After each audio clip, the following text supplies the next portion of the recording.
we are live. So, welcome to Gehenna Gaming and Darker Days Radio presents Warhammer Roleplay, but this time of a different flavour. We are playing Warhammer Fantasy Roleplay. We are in the old world of the world that was, the world before Age of Sigmar, the world before Warhammer 40k even. We are playing a very gutter punk, grimdark roleplay game set in the Empire. I am Chris, one of the regular hosts of Darker Days Radio. I am joined by David, who will be our GM for Warhammer Fantasy Roleplay, and this is Session 0. We are joined by Mike, Chigg, and Crystal. And we are joined once more by Elaine. Hello, Elaine. Hello. Hello. And so we're ready to get started. And I'm going to shut up at this point because I'm not running the game. No, this is good. I'm looking forward to this. So for those of you who know about Warhammer Fantasy, we're actually going to be running the world-renowned campaign, The Enemy Within.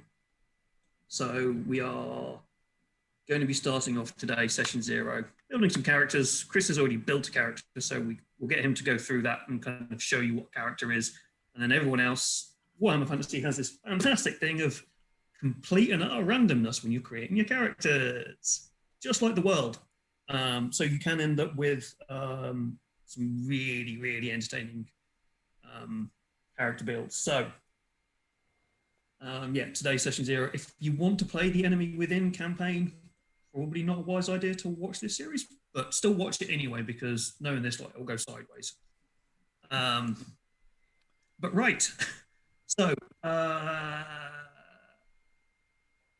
obviously Chris knows a lot about Warhammer Fantasy and the setting. I know, Mike, you know the setting a little bit, or quite well, and I'm guessing, Elaine, you know the setting, working with the company and things. Crystal and Chigg, this is your first kind of foray into another world of Warhammer, isn't it? No, we've done Warhammer Fantasy before as a group. Maybe not. Yeah, we did Age of Sigmar. We did Age of Sigmar.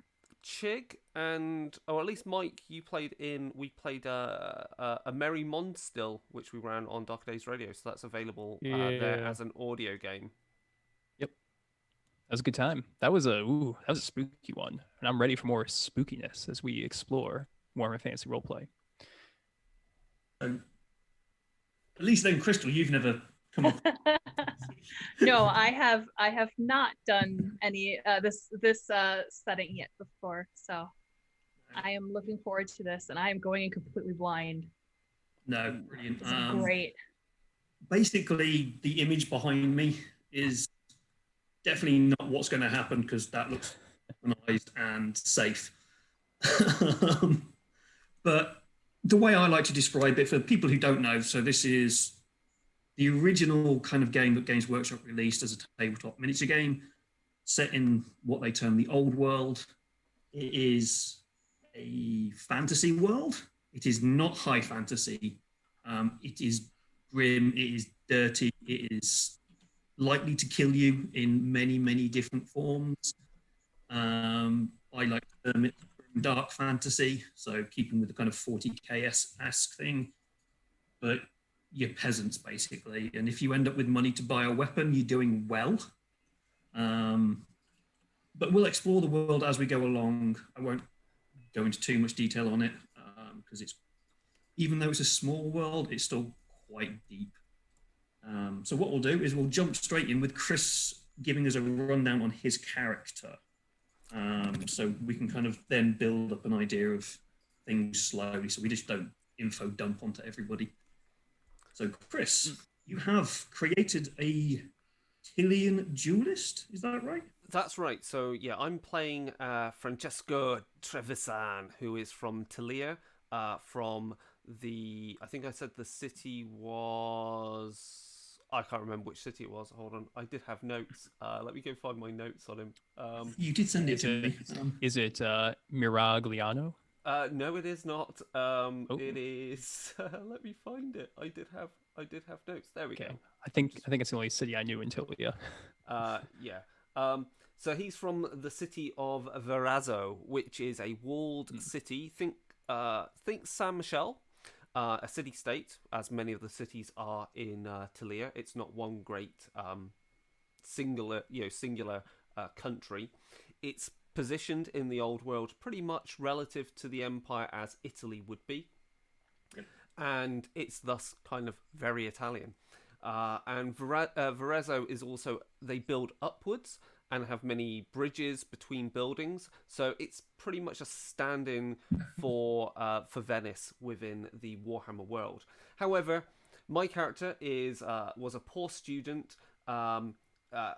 Well, he's from a noble family and was a poor student, so he's scholarly in certain ways and not in others. So he understands the classics. He can recite operas and poems, but actually he only if they're told to him, because he can't actually read and write himself. But he's very good with numbers, I found out on his randomized things. He's supernumerate, so do not gamble with him. Though he spent his youth squandering his time in opera houses, wooing rich ladies, and was a serial womanizer and dilettante who got into a lot of trouble, and because of this, he essentially had to be exiled, and so he travelled with a Tilian merchant all the way north to the Reichland, where he now makes his coin as a duelist. So he is a sword for hire. He will fight on your behalf in a trial by combat, or he will fight against you if he is hired by the state. And I say the state, whoever the local law enforcement, they go, yeah, you can fight for us in this matter. So yes, he is a trained swordsman, and essentially he is looking to make enough money to move back to Talia to buy back his reputation. Or perhaps before then kill the person that has a vendetta against him.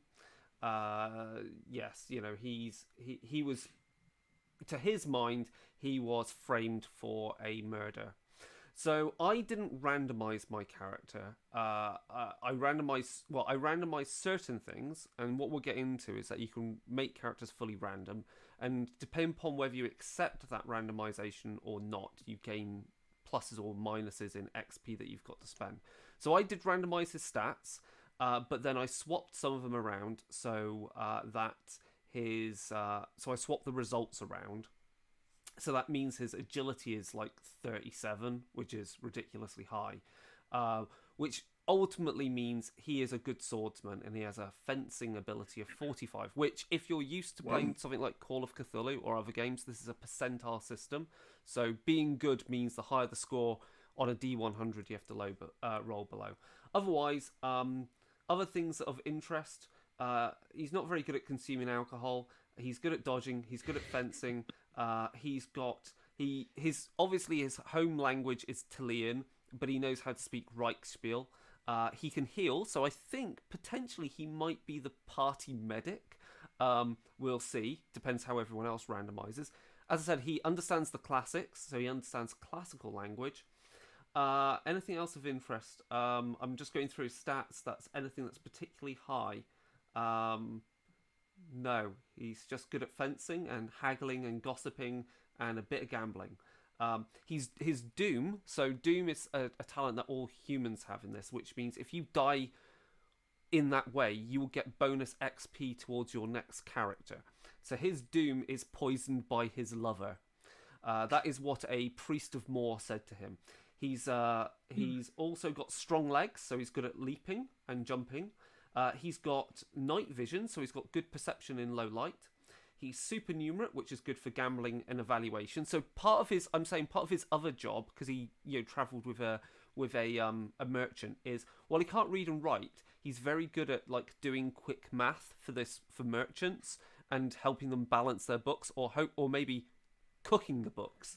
And his other talent he's got is Beat Blade, which basically means he can like do a lot of swordsmanship where it's not about causing damage, but like making it easier to gain advantage on someone.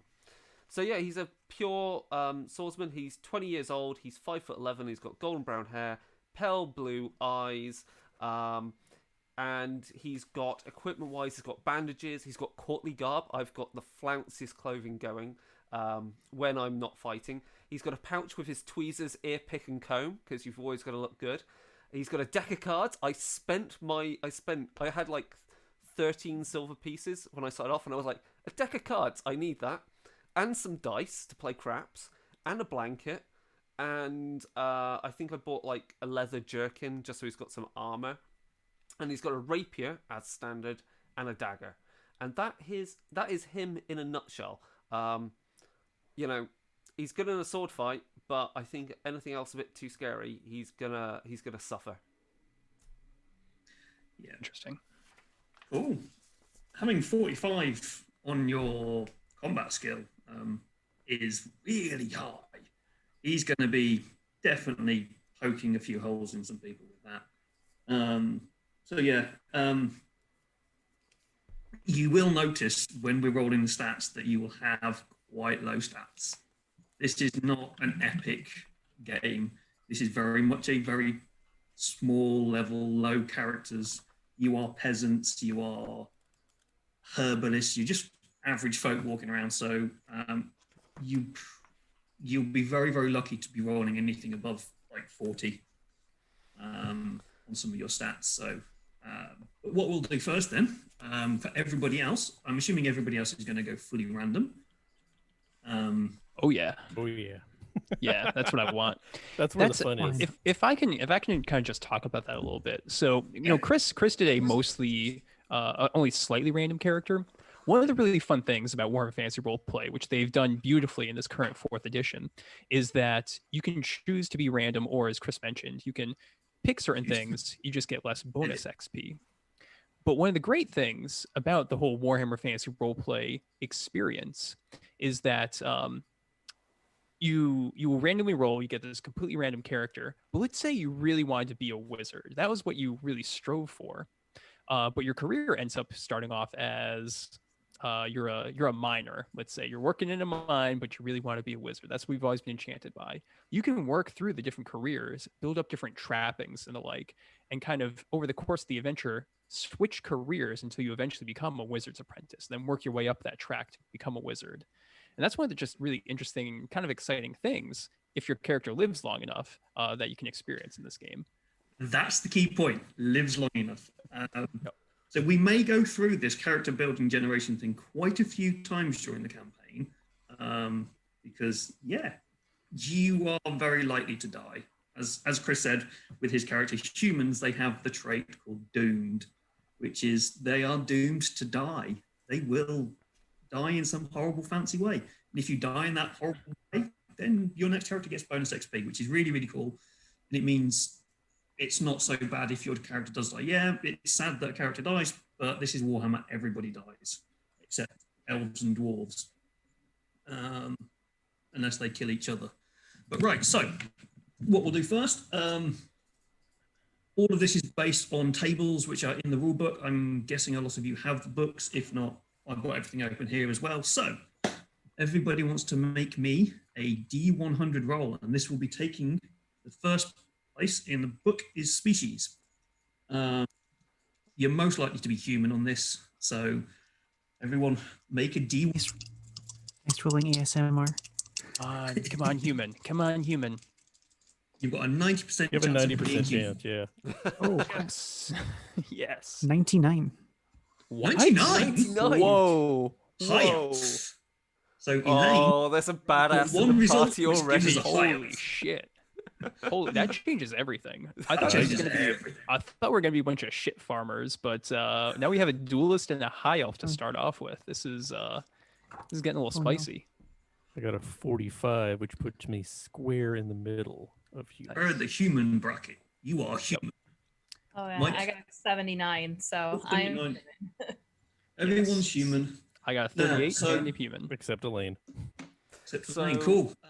So As what a you res- can do, I was going to say, Is- as a result of that, everyone gets to have their 20 XP because they're rolling randomly. so you can stay as your character, stay as the species and get 20 XP for staying as the species. But if you don't want to accept the result and want to go to a different species, you don't get the XP. So rather than saying Change to human. 50 XP at the start,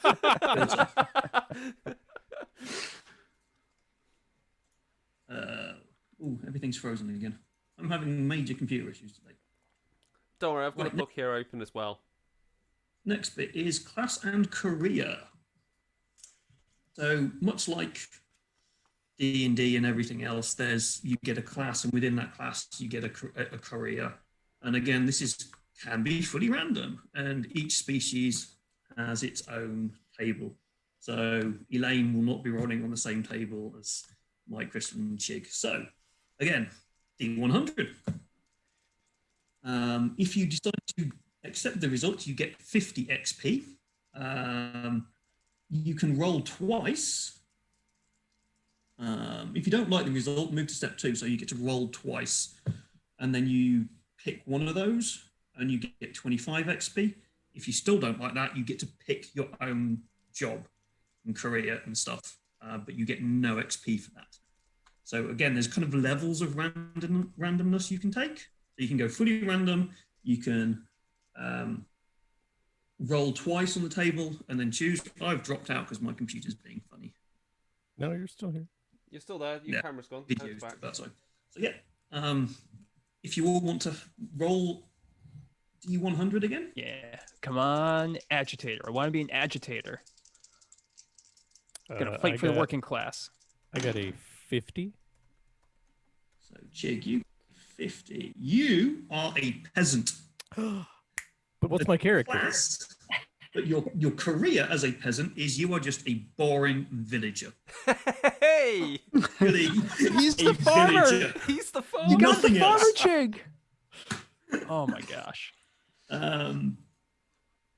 Everything I dreamed. Well done, Chigg. We have a normal person. No special skills. I got Wait, a 20, yeah. You got a I what? apologise about my video. For some reason it just keeps dropping out. What did you get, Crystal? A 20. A 20. You, my dear lady, are an investigator. So your class is burger, B-U-R-G-H-E-R-S, not like a burger. And within that class, you have the job of an investigator. So you're kind of a little bit higher up in the chain of than Chigg, who is pretty much the bottom of humanity. You're kind of into the middle classes in a way. Right, what about Mike? Could be worse. Chigg could be a beggar, which I think is a career on here. It is. Yes. Well, luckily, I am no such beggar. I got a 21, which is a merchant. That's like an agitator For capital is, damn it. in the opposite direction. And what is our high elf going to be? I got 58, which puts me at bounty hunter. Ooh, ranger. Oh, Dear. ooh, I can Ooh. see the story developing right now. You can see this that is working gonna real be well. well between Elaine's character and Chris's character. Hold on, we've got a high Yeah. elf bounty hunter. Yes. Mm-hmm. I guess it explains Mhm. why a high elf is traipsing around the place. And we've got an investigator. Mm-hmm. and a peasant. The merchant has hired you all, and the village is just turned And up my for no pig. reason. Do I get a pig? I want a pig. We'll see what the trappings are for the villager, but you might have something.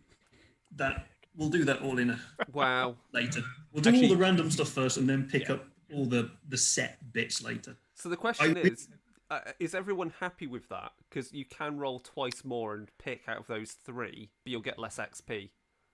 Oh, I'm loving it. I'm fine with this. I don't think I want to be a merchant forever, but I'll start off as it, and I'll work my way up in the world. You'll work your way up to the rat catcher, yeah? Probably not a rat catcher, but we'll You see get what a small happens. ambitious dog. You never know. We'll see what happens. So we get 50 XP, right? Yep, 50 You should XP now if you have keep this. 70 in total. Yep. Next thing is attributes for randomization. So this is kind of your baseline stats. Just 3d6 down the line, right? It's No. 2d10 plus 20 across the 2d10 board. plus 20 for humans. What's the elf? Yeah.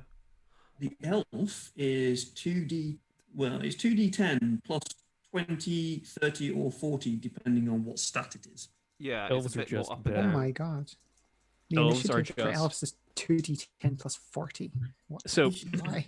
Chigg did mention that elves are just straight up better than everyone, and that's true, except they start off with 0 fate points. So Yeah. that means that when things get really dicey, They they're have to less hide behind the likely. humans. Yeah, pretty much. They got no resilience either. Ooh, That's yeah, the little. That's harsh. We'll come up to what fate and resilience are later as we go through the stats. But not having any of those at the beginning, that's harsh. Yeah, so all humans, so you get 2d20, 2d10 Yes. for all of your skills. So, as I say, you can't really go above 40 on these rolls. But average, you're looking at around 30 for your skills. If you roll completely random and keep them, you get 50 XP. If you roll them and assign them to different slots, so if you just roll 10 numbers and then put them wherever you want, you only get 25 XP.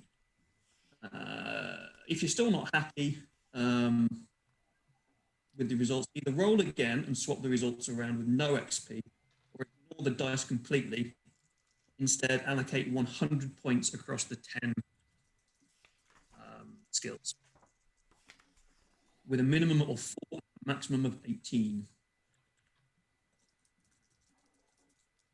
Bit weird. I'm guessing that's plus the 20. Yeah, it would be. Normally. Yeah, it would be plus the 20, yeah. Oh, add one. Yeah. So what does Dex do? Because I rolled 40 on Dex. Holy smokes! So Dex will I, be I for rolled like... a lot of 26s too. So don't. Yeah, Dex will be for things like ballistic Not skill, fitting. and I think that Dex is also for melee. Let me just check my sheet. Dexterity is your affinity for performing fine and delicate manual tasks like Lot playing a picking. musical instrument or skilled manufacturing. Yeah, Things that a villager will never do. so Dex is for things like art, Sleight of hand and picking pockets. and I'm looking down at the skills that use Dex. There aren't loads that use Dex on here, I don't think. There's a lot more which aren't listed on the core sheet. So on the core sheet, there's a whole section of skills which are standard. I'm and great then at art. There's more. Perfect for my- You're good at Chris, you more. just hit farmer. mute as you kind of moved your Sorry, yeah. sheet up. Yeah, so there's a whole lot of basic skills that everyone has access to, and then there's grouped and advanced skills, which will be like language as an advanced skill, obviously. You have to learn how to speak. Yeah. But yeah, so each class will have their access to their own individual skills. And you'll notice that ballistic skill, using a weapon requires having an advanced skill. So using the bow is quite hard for a normal person, but stabbing people with a sword is a little bit easier apparently. Oh no, you guys! I rolled a 39 for my fellowship. Oh, You're the friendliest Whoa. in the world. Whoa, very charismatic. Yes, what actually, let's go around. Could we do the high and the low for each character? Yeah. Because I think that'll be pretty interesting and maybe a little bit funny. Yeah, well, we've got a dexterous village. Well, the villager is very dexterous at I don't know what yet. We'll He's see. great at art. He's not good at. He is absolutely the slowest guy out there with a 24 in initiative. ooh. Ooh, that's all right. The villager probably just want to be running in anywhere, so he can stay back and hide. Okay, Crystal, your investigator is very, very nice and friendly and will allow people to open up to them, but what are they not very good at? Oh, my intelligence is only at 25. Oh. So They're you can get people to investigators. talk to you, but you can't investigate stuff. I am the best, worst investigator ever. You get all the Brilliant. clues, you just can't put them together. You're Inspector Gadget. Yes. Oh Or my Inspector god. Clouseau. Brilliant. The pig actually solves all the problems.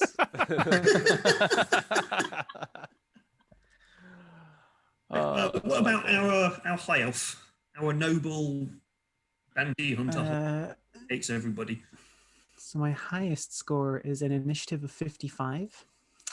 And the lowest is a toughness of 32.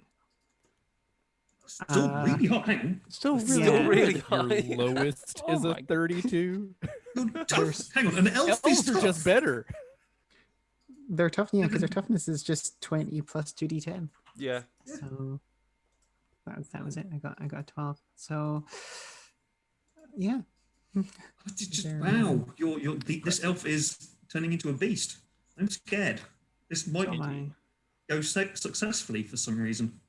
going from like a hemophobic psycho who was afraid of combat into a high elf bounty hunter is going to be quite the cognitive shift. And Yeah. an elf who can actually take a hit as well with that kind of level of toughness. Singular hit. Just the You one. get one hit, but right. And Mike. So, well, I was really impressed with my initiative of 38 until the elf came along. Thought Shouldn't I have was done pretty mine good. in the middle of the pack. Should have waited until last. And of course, in classic Warhammer Fantasy roleplay experience, my merchant has a dump stat of 22 in intelligence. So I think I'm a pretty bad merchant, to be honest. Yeah. So our intelligent people are not intelligent. Brilliant. My Cool. Yep. my lowest Chris. stat was 25, and my highest is weapon skill 38. Ooh, nice. What was the 25 in? Initiative. Almost as bad as the villager. Still faster than me. Yeah. Here's a question then. High elf, Elaine. What is your weapon skill and ballistic skill? That's nasty. This is. 47 for the weapon skill Ooh, wow. and 38 for the ballistic skill. Incredible. Incredible. You are going to be putting the duelist to shame. There are Our new some murder bot. optional rules for having starting your character with some degree of phobias and or psychological damage. So I feel like I might need to take something just to bring this character down a bit. Yes. I'll make them afraid I'll make them afraid of fire or something shockingly common in this world. So if everyone's staying Rain. ultra random, how much XP does that give you? That gives you 50. 50. Yeah. Yeah, so you should have 120 XP to spend by now. The next bit's on the kind of character attributes table. So you've got your weapon skill, ballistic skill, strength, toughness, initiative, agility, dex, intelligence, willpower, and fellowship. Your basic stuff. We then have wounds. This is listed SB plus 2 times TB plus WPB. There's always There's enough lots of- TB in Warhammer. and Bs and things. So what this basically means is to work out your number of wounds is you take your strength bonus plus 2 times your toughness bonus plus your willpower bonus. Which is the tens unit of those stats. Yeah. And so you'll see a lot of things which say bonus, and every time you see bonus, it's the tens of the skill that it relates to. So if you have a strength of 32, your strength bonus is 3. So I have 10 wounds in total, which is not bad. It's not bad. I have 9, which I'm guessing is bad. It's not that bad. It's healthy.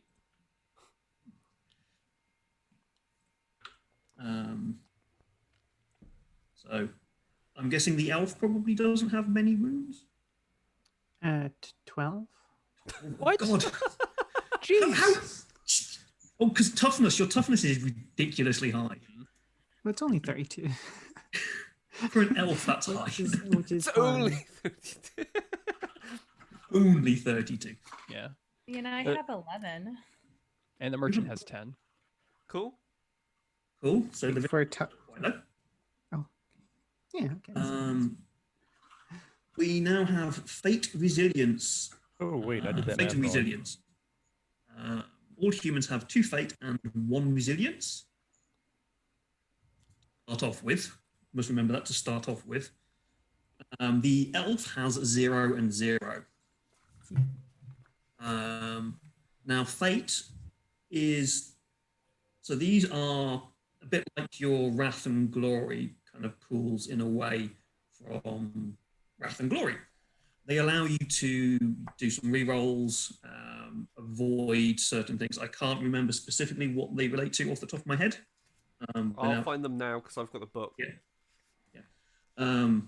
But they allow, so resilience will allow you to kind of maybe absorb wounds and stuff, and fate allows you to reroll dice, I think, as a kind of general idea. Yeah, here we go.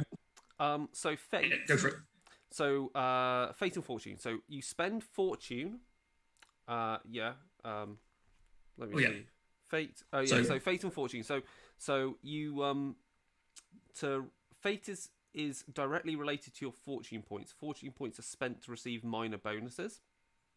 So I think you gain to represent this game with number of fate points, and I think your fortune point starts off at the number of fate points. Is that right? Yeah. So your fate is the limit to the number of fortune points you can have, and resilience is the limit to the number of resolve points you have. Yeah. So your fortune points can be spent to re-roll a failed test, add 1 success level to a test, or at the start of a round, choose when to act in that round, disregarding initiative order. So, it's kind of like using glory.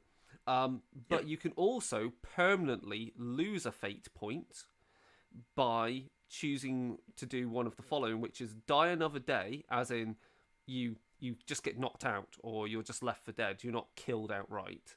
Or how did I miss that? How did that miss? Sorry, and that means essentially you get to automatically succeed on some action. So you basically get full fear on that action. And fate and fortune are regained. You regain all fortune points at the start of every gaming session. Your GM can grant more fate points if you act in extreme heroism, bravery, or any significance. So that ain't gonna happen often. Resilience. If the villager just decides to actually fight, the villager will get fate points.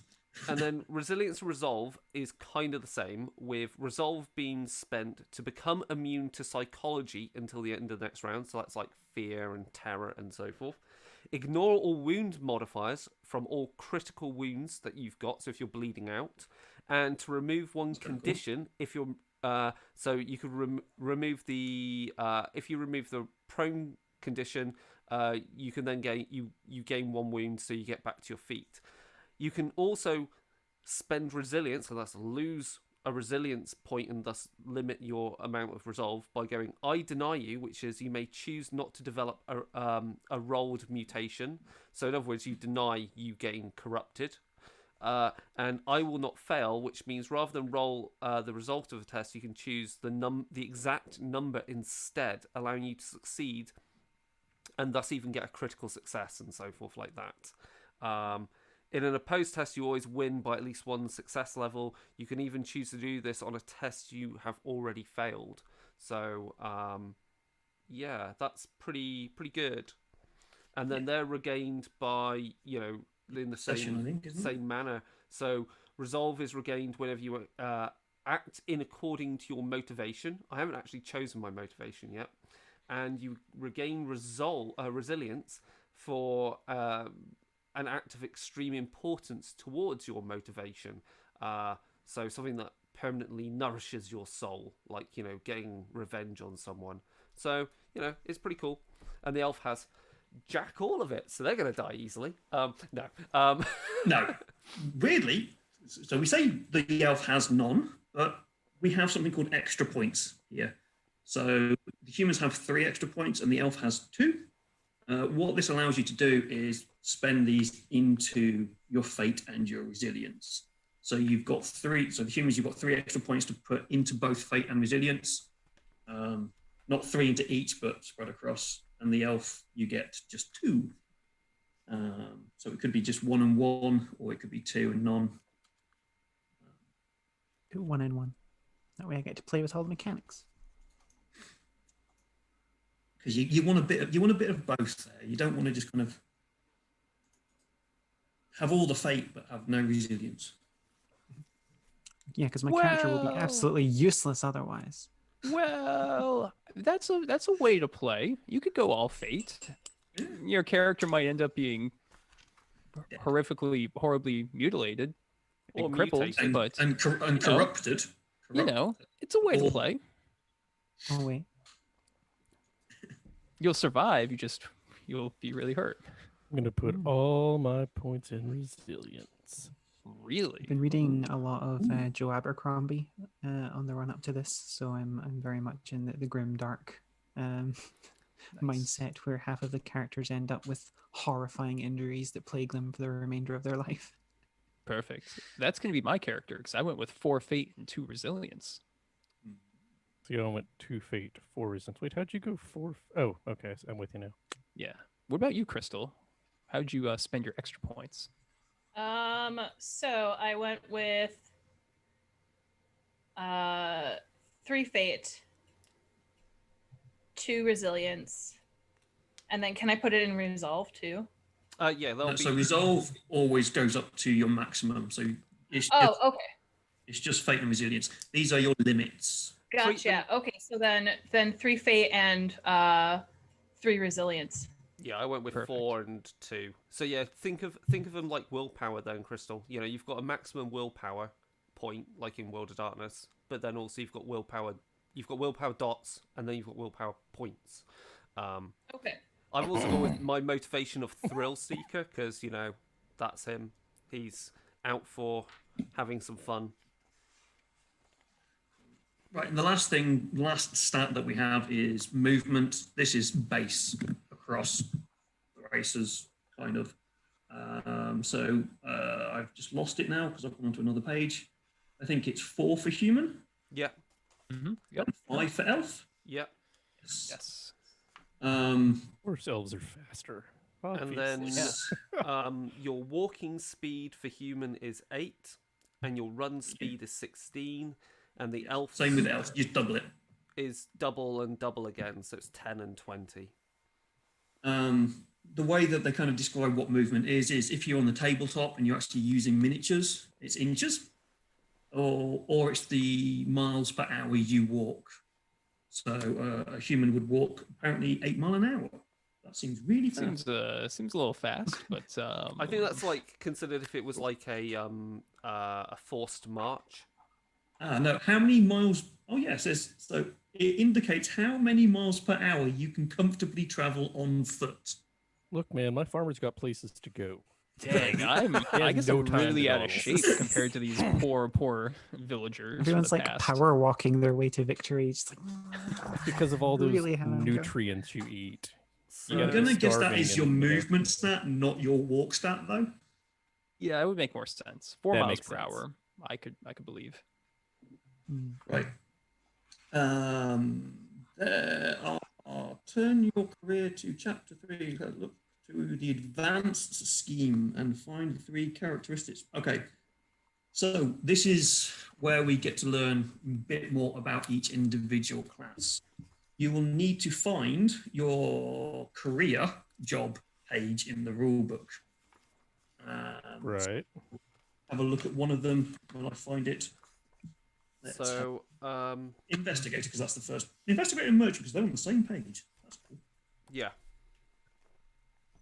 You will notice when you find your character's career that your stat line has a cross, has 3 crosses, a skull with a grey but silver background, and a shield under a gold background. and axes on a copper. There's the hammer. Are they hammers or axes? They look like axes to me. Oh They yeah, look like axes, yeah. Yeah. They're One's an axes, yeah. axe and one's a hammer. We'll just meet halfway. You can allocate a total of 5 advances across the characteristics which have the cross. So these are your base kind of core skills that you have, your core abilities. So as much as the investigator is not very intelligent, one of your core skills is intelligence, so you can increase it. It is page 64 for the investigator, 65 for the merchant, and then I don't know where everybody else is. 84 for the villager, for those playing along. I really want to see this villager. Meant to be good at. And 85 for the bounty hunter, because they're on the same page Oh, they're as next well. to So if you're following along at home, you've got it really easy to look at some of these. Yeah. Apparently, Did we miss and rolling up agility. species skills? Sorry, what was that? Did we Ooh. miss rolling up species skills and talents? Yes, No, I think that's, we the, did the that's on the next, that's in the next bit. next bit. Okay. It's basically just So we telling you to mark, to mark which one of your basic skills, your 3 basic skills, is to mark Oh, them, okay. and then allocate 5 advances across these characteristics.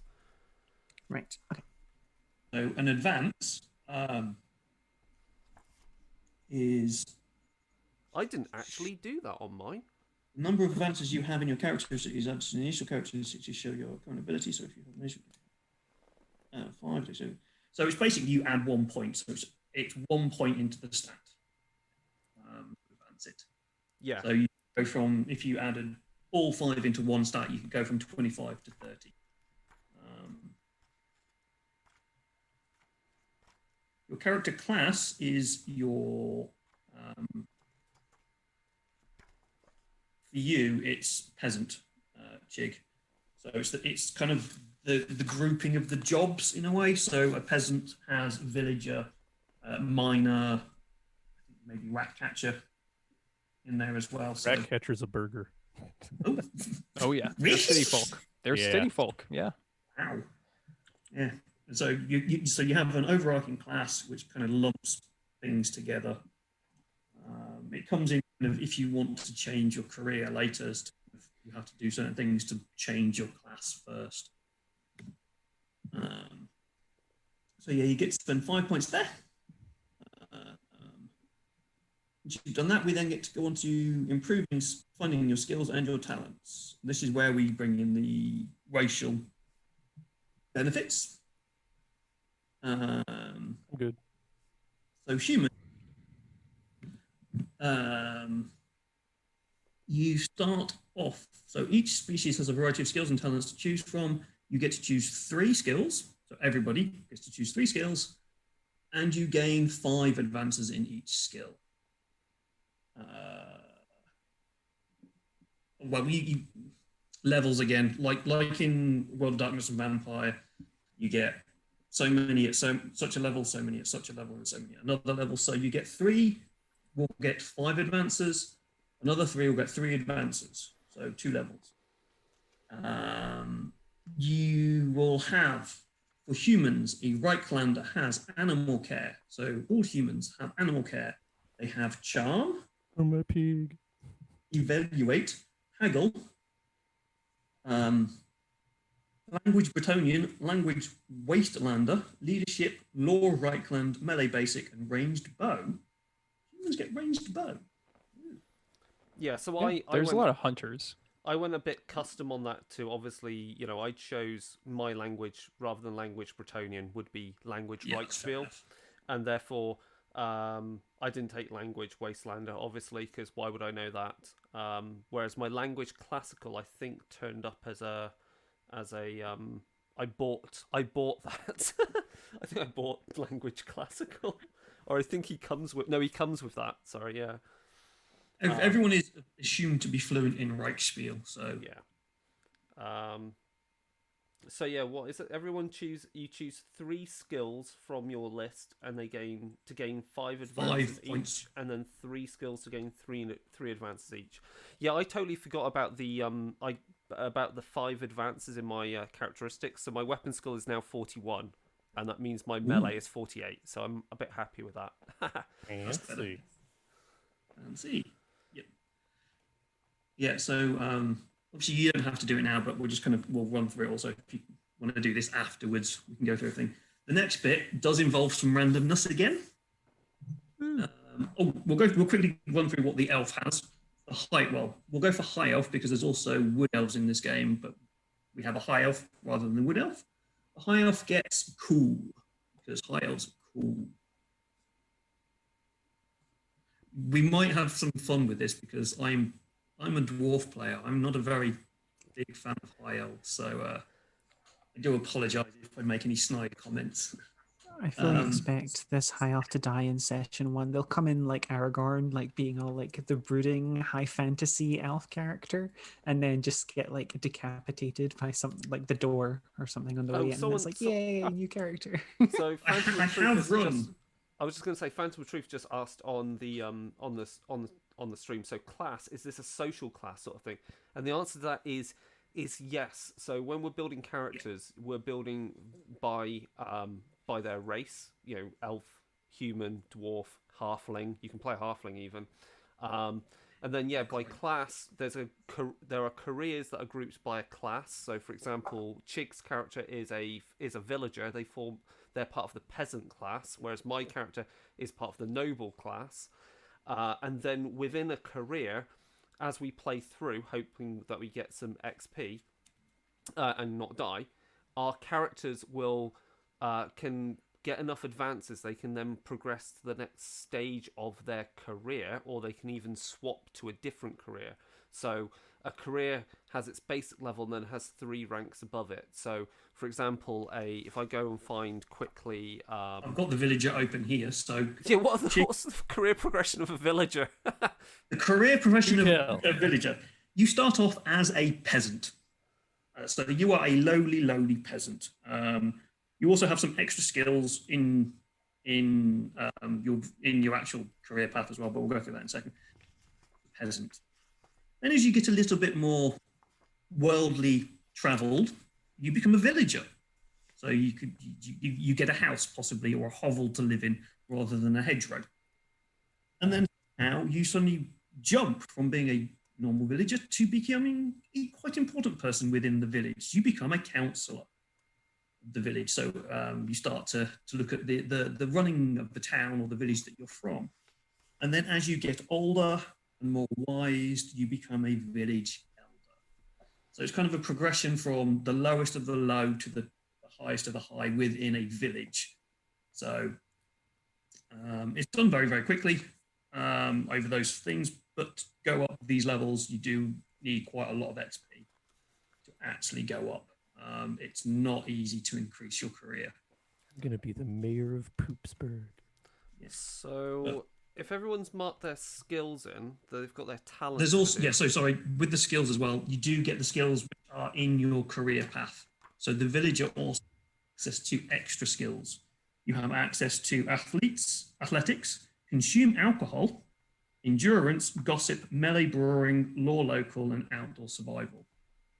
That's in addition to you'll get some extra points to spend in a moment. So so on your list, on your basic list that we went through, which was animal care, charm, cool, evaluate, gossip, haggle, language, Bretonian language, wastelander, leadership, law, melee, basic, and ranged bow. Across that block, you choose 3 and put 5 advances in each of those 3, and then you choose another 3 and put 3 advances in each of those. And ranged bow is one of your special abilities. It's not actually on the sheet. You have to write it down on the sheet. Yeah. So it was animal care. Is it? Yep. Yeah, there's charm animal. I haven't looked into the skills yet. There's charm animal on the sheet, but it seems like animal care might be a different one, which is animal care is an advanced. Oh, I took animal care. Yeah, so because did charm animal is like, they don't bolt as you stroke them. Whereas animal care is like, you can look after your pig. Yeah. And then with the talents, so you get doomed, which is basically, as I said, is like someone on a holy day said or something read your fortune to say how you're going to die. And so doomed is, let me find doomed. Doomed is, happens at the age of 10 when a priest of Moor called a doomsayer foretells your death. So you come up with a suitable doom, as in how you are meant to die, and if you die in that fashion in the game, it's even better than I explained. Your character gains a bonus. The next character you make gains a bonus of half the total XP of your dead character. So if you die at the very end of a kind of story arc and you've gained hundreds of XP, you get that bone, you get half of that to create a new character, plus the usual random stuff. And then the other two that you get, the other one that you get to pick is Savvy or Suave, which is for humans on this. And essentially, Savvy you can only take once, and you pick. And your starting intelligence gets +5 to it, and it doesn't count as an advance. You change the actual characteristic. Yeah, the ability actually changes there. Whereas Suave means that you get. How spell Suave? Suave means Suave. You get. I believe it's pronounced suave. Yeah, so it's the same thing, but it's to fellowship. Yeah. So you either get +5 in intelligence or +5 in fellowship. And then the rest of your talents, you get 3 off the random table. Random table. And then the high elf gets to pick how many? Do you get all the? You get all of these. Oh wow!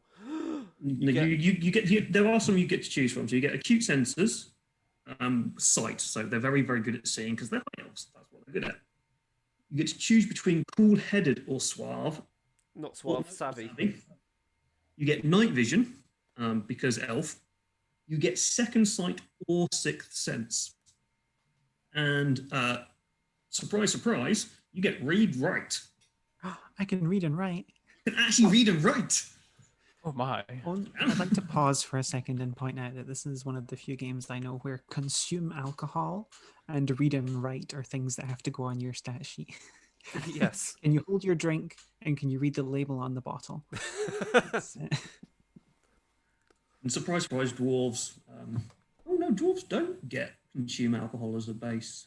Oh, yes, they do. Yeah. So dwarves obviously get to drink. High elves get to read and write. Humans get to die.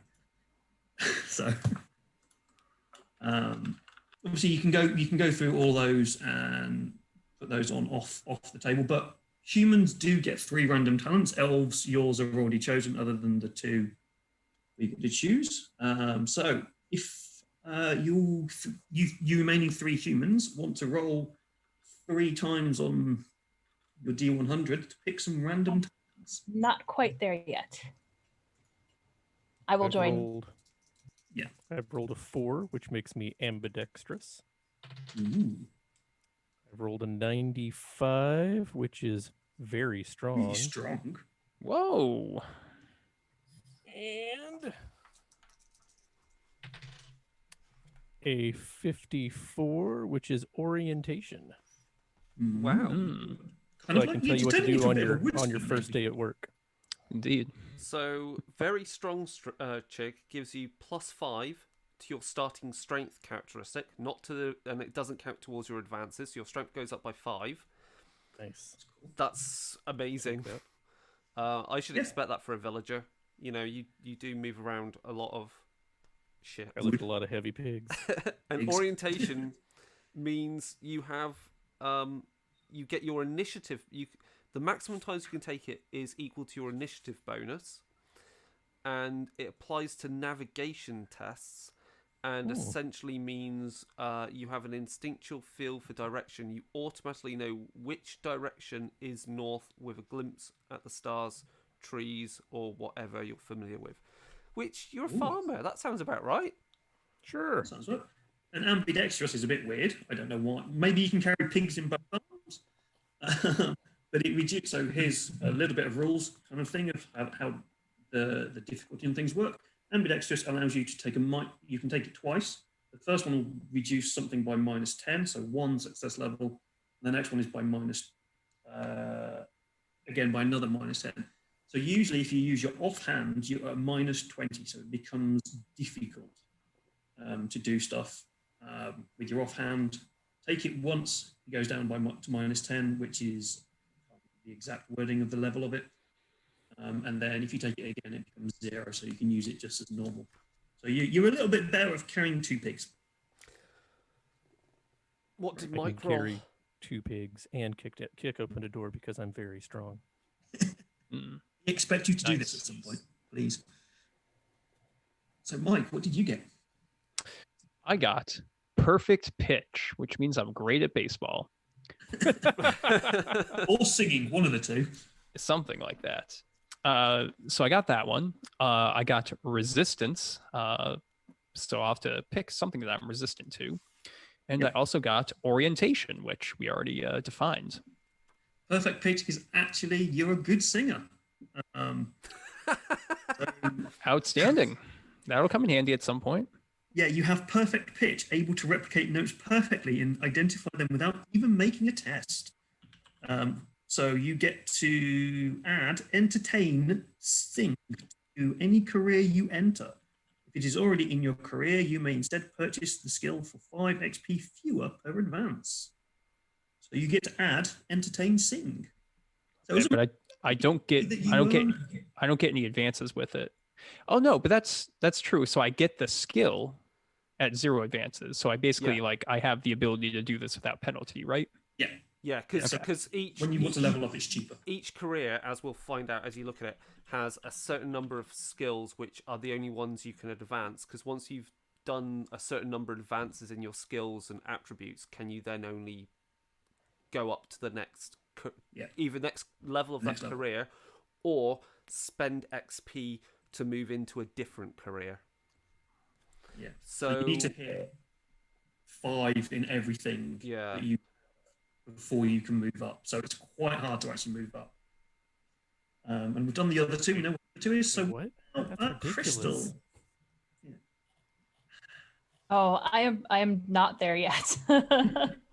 I am still trying to figure out skills and talents. So Well, these are talents. These are the talents. These are 3 random talents that you get. Oh, okay. So you have doomed. You can have savvy or suave, which allows you to add. So savvy allows you to add +5 to your intelligence. Suave allows you to add +5 to your fellowship. So you can make yourself even friendlier. You could be literally the friendliest person in there. Or make up for the fact that you're not as intelligent as you should be for an investigator. Yeah. I would probably go for Plenty of intelligence offense. because Let's go with that one. your key skill. Yeah, I'm gonna go with that one. And then you get to roll 3 random talents, which is what we've just been doing with Chigg and Mike. Okay, and that's on on 36. something. Yeah, 36. that's right. Yeah. Okay. Give me 1 second. Well, this is going on. Chris, what 3 random talents did you get? Oh yeah, so I took Suave because I wanted to be +5 fellowship to that, so that meant I had fellowship 35 because it makes sense for the character. I've said what doomed is. I got strong legs, night vision, and supernumerate. So as I said, strong legs means I get bonus. Number of times I take it, I get that bonus to my success levels when leaping.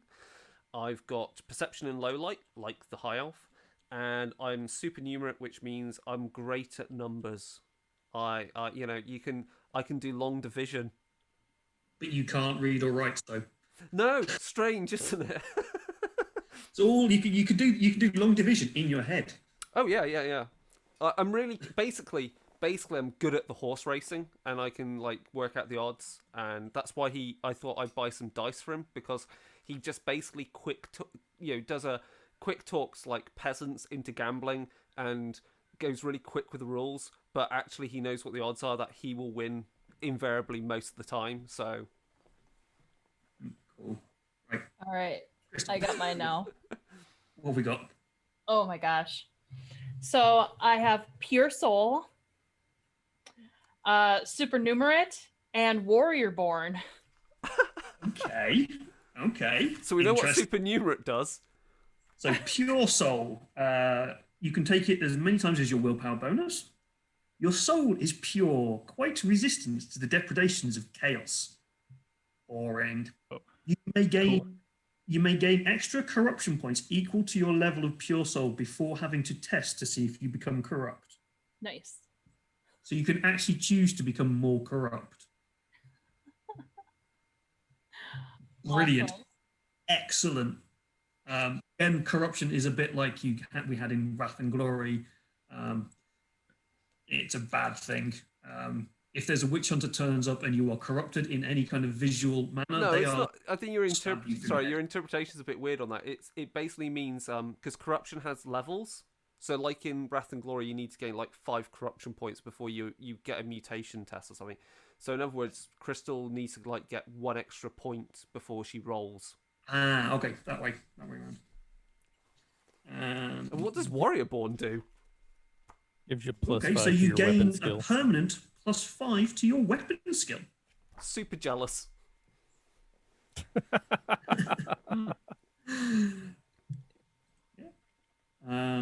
It's Advance again, so it's a permanent thing to your weapon skill rather than the advanced line. cool. So for you who are following along, when you look at the character sheet, you have your attributes along the top, and you have a line below it, which is where you, if I don't know if we can see that on the sheet, where you put in your advances, and then below that is where you put your totals. Yeah. So you have baseline stats, then you have how much you want to spend in it, and then your actual numbers.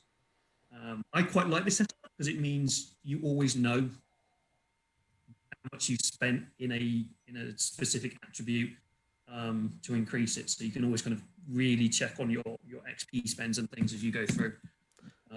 I very often forget where my XP has gone on other characters and other games, so I quite like this thing here. We've got that. Now we get to do the careers and the class kind of talents and skills. So if you go to your class and your career, so what was it, 84 for the villager and bounty hunter and 60 something for the... It was like 64, I think, for them. Yeah, 84 and 64. There we go. They're both on the exact pages. So again, we're kind of looking at your job, your class, and your career. This is where you have the things that make you you. So the investigator, you get some extra access to extra skills.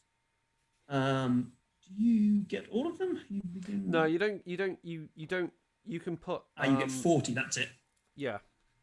So you get 40 points to spend across your skills. So the sleuth, our investigator, starts at sleuth level. You get charm, climb, cool, gossip, intuition, perception, stealth, urban, so you can run around cities and hide and things, and track. And you get 40 advances, so 40 points to add into these specific skills. So what I would Why suggest is put a star in next to each of those skills on your sheet, or as you write them into your grouped and advanced skills, because those will be the only skills other than the basic human skills that you can take advances in until you level up. You may also no more than 10 in a single skill. Why is one of her skills perception in italics? Because I have endurance and it's also in italics, and I was wondering for me.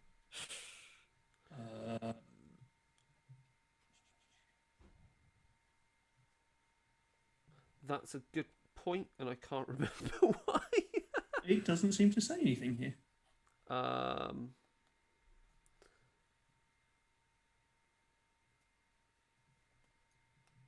We will come back to that. We'll come back. I will figure that out because I should really know that as well. Yeah, and I'm looking at the actual little bit on the book here, and it doesn't say anything about italics. Okay. You also have... I got all the great questions. So while Chris is looking that up as to kind of what's going on there, you also gain the talents underneath as well. So these are talents that you gain. So just all of them? All of them. No, you don't. You get to pick one. You? Pick one?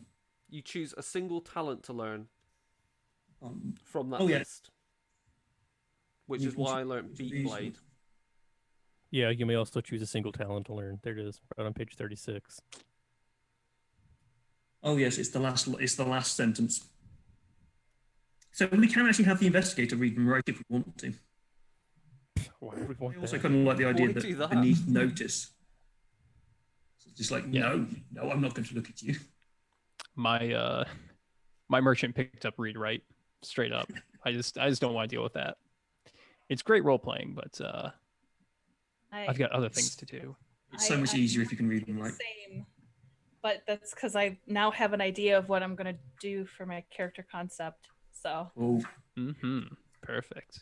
Yeah, I'm getting a good vibe too, but we're gonna have to talk after we kind of finish up our characters and figure out what the heck we're all doing together, because this is a very disparate group. yeah, that's certainly something because of the way Enemy Within starts. There is a little bit of lead-in that we need to kind of work out as to kind of why certain things are happening. Sure. But again, us to kind of build up the concepts for the characters as well. So, Villager, what talent did you take? You can make stone soup. I was thinking about that. It looks super fun. That's I just don't know where what you it can- does, but it's called stone soup. I think That it's where you sounds can just take whatever you find and make it into food that you won't starve on. It's not great for you, but you won't starve. Oh, it's for endurance test to resist hunger. Yeah. Might be useful. I think we're mostly going to be in cities for Enemy Within, so we'll probably be able to find food. But you never know. We could also get driven out of town pretty fast and be labeled as heretics by the Church of Sigmar. So who knows what'll happen? Let's see. Rover, played strong this back, before. and strong mind. Actually, oh man, Chigg, you could have a character concept where you just come to the city and just start feeding the people. I'm You're going to just suggest cooking stews, looking at the feeding all the underclass. I was going to say looking at the clock, so we can have a break, because obviously people have got advances to put in things. If we can just to finish up before we get back to, like, say, working out why our characters are together and why they hate each other or like each other or simply drink together. So the other thing is that each class, once you've done your class career skills, and I haven't found out that italics thing, so I'm going to look that up. Villager gets no trappings. You get your class trappings, which is based upon what class they are. For example, Courtier's got courtly garb, a dagger, a pouch containing twirs, ear pick and comb. And then also you get your starting amount of wealth, which is dependent upon whether you're a bronze, silver or gold career. So for example, the courtier, the duelist, starting level is silver 3. So that means you get silver, which means 1d10 silver shillings per status level. And because it's 3, I rolled 3d10, which is how I ended up with 13 silver shillings, which I just wasted on cards and dice and stuff. Whereas, like, Chigg is going to start with, how much? 2, so it's brass 2 and no trappings. Yeah, so Chigg's going to start off with 2 So d10 no brass career pennies. trappings. No career trappings, but you'll get your class trappings from the peasant. So, I get a day's worth of food, you guys. I'll be fine. so is that a good point at which to say to pause while everyone will mostly pause for like 15 minutes here on the Yeah, I stream, think so everyone 15 can minutes finish up kind their of- stats, and then we can really get into learning who these characters are and a little bit of role play ish, I guess. Montages and so forth. Cool. Okay, we will be back soon enough with more Warhammer Fantasy roleplay on Gehenna Gaming from Dark Days Radio. So we'll be back in 15.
And we're back.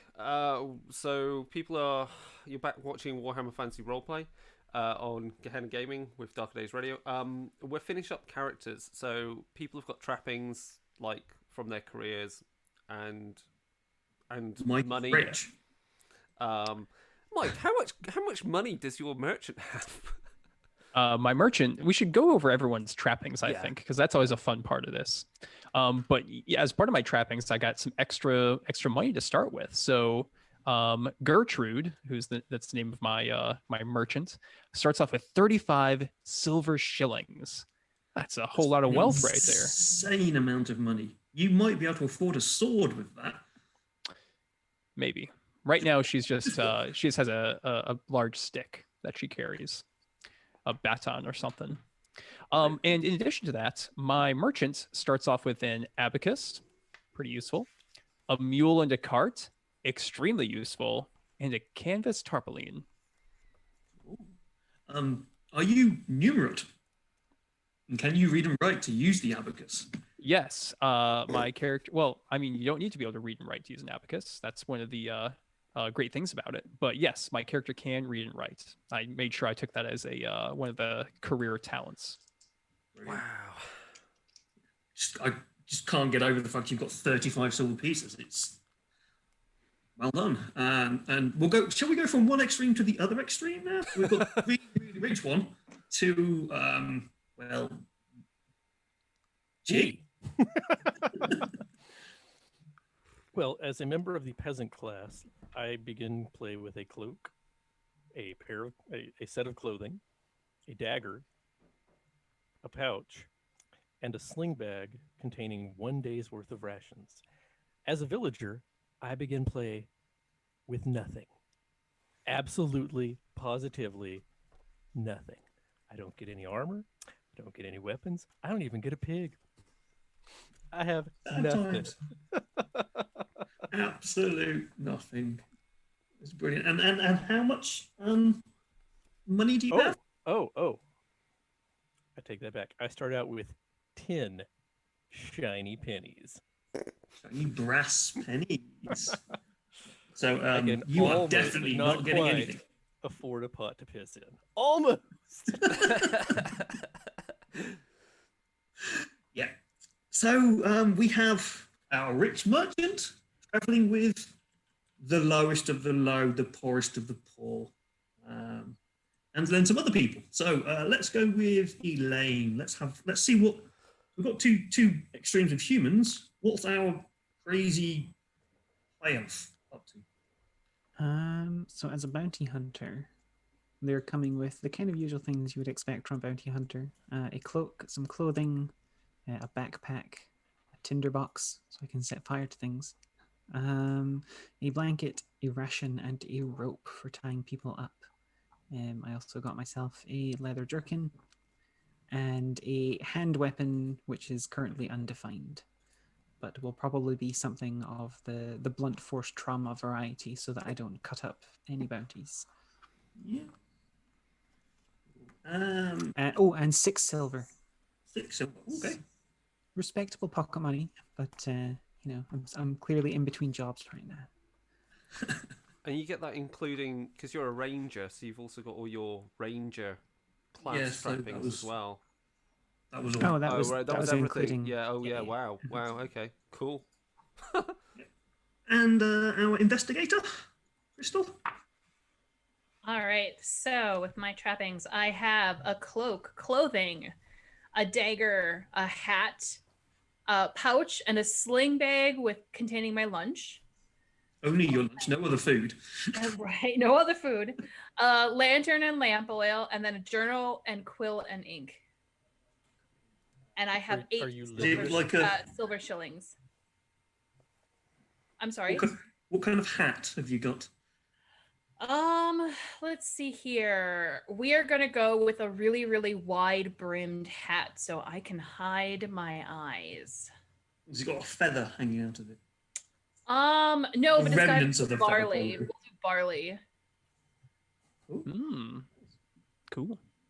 And I think we already went through this, but we'll have Chris's trappings as well. Just make it. Yeah. So a sling bag, clothes, 9 bandages, because, you get cut fighting. Courtly garb, pouch with tweezers, ear pick and comb, and what else was from a courtier? That's basically from the courtier. Oh, and obviously a dagger, and then from the actual class trappings, a rapier, and that was the bandages. And then I bought some more with my silver, because I had like 13 silver shillings, and then just wasted it on cards and dice and some armor. We'll go. Everyone will do all their kind of own spending off camera, because that will take ages. But just an idea, things are very, very expensive in this game. So if we have a look, if I can quickly have a look at some of the shopping stuff in here, if I can find it. Pricey stuff. I've got it here. So, give us a price of something, Chris. Okay, so hand weapons so Elaine's high elf has a hand weapon. A hand weapon costs 1 gold crown. A dagger costs 16. I can never remember the pricing the way they do this. I think it's 16 shillings. Yep. 16. Yeah, money will be it's shillings. So it's 16 shillings. So my rapier is worth 5 gold crowns. So it's my life. Yeah, it's expensive. Yeah. So if you start with a career that gives you a weapon, you are massively, massively ahead of everybody else. So a poor villager down here is probably never ever going to be able to afford any form of weaponry other than stealing a stick out of a tree. I mean, that guy right there has a rapier. I could just wait until he's asleep and I got a rapier. Well, the thing is, I'm going to dissuade this. Because it's not a basic weapon, you wouldn't actually be proficient enough to use it. So that's the other thing, is weapons fall into classes. So you might just have it, stab but yourself. you'd mostly stab yourself. Yeah. Yep. I mean, he could get lucky. Or he could just get it and sell it. That's what I could sell it for 5 gold coins. Don't trust and that then peasant who's going to sell then it. buy all the pigs I could ever want. There's some other random stuff to be done though, like physical details. Adding details. We've got your age. So anyone that's human rolls a d10 and adds 15 to the result, and that's how old you are. A random elf name generator. The elf It is. I just went through it. How old is the elf? I haven't rolled yet because I need 10d10 for it. And I don't have 10d10 on 30 hand plus right now. 10d10 is how old the elf Yeah, is. 30. Yeah, let's find out. Humans are 15 plus d10. So if you humans want to roll your ages. Yeah, Gertrude is an elderly 25. Wow. That is quite old for a human. Already halfway through her life. Yeah. She's had a long, hard life. Yeah. Villager? Klaus is 16. In his prime. I think it's becoming more and more apparent that Klaus then is hired by Gertrude. Well, We'll get there, I'm sure. Yeah, we've we'll got have to a talk story. about this. We'll We're talk thinking about it. We're thinking about it. And then how old is the investigator?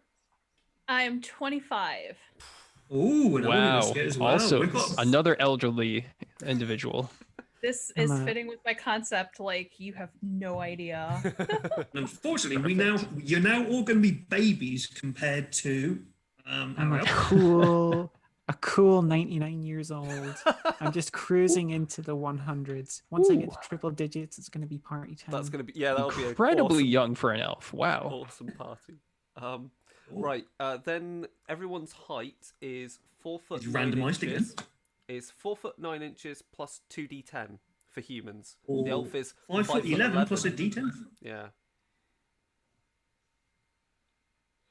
Come on, Klaus. I want you really Elaine, you did short. this a minute, actually.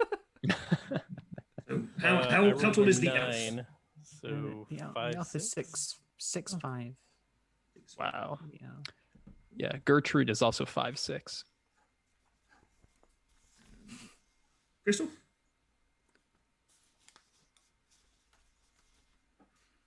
You're 5'4". 5'4".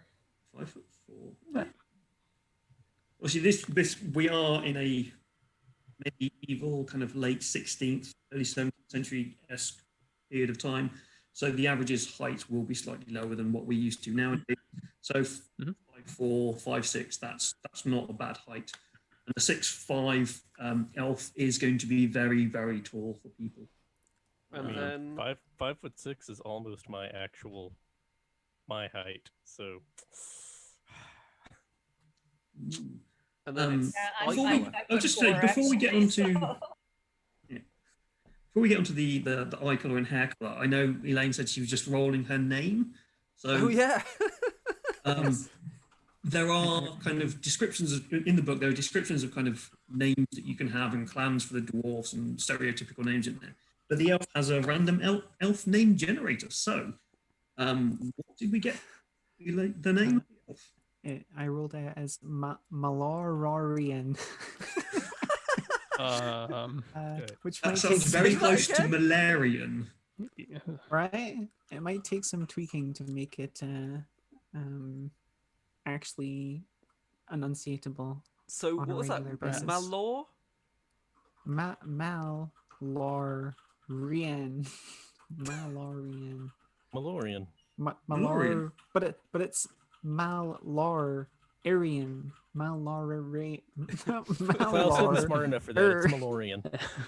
Malorian, you're Malorian, and I may Yeah. call you Malarian at some point, Malorian. which is probably going to be really bad. I Malorian. hope you're not going to turn into Malarian because then you're all dead. This is actually just a really messed up origin story.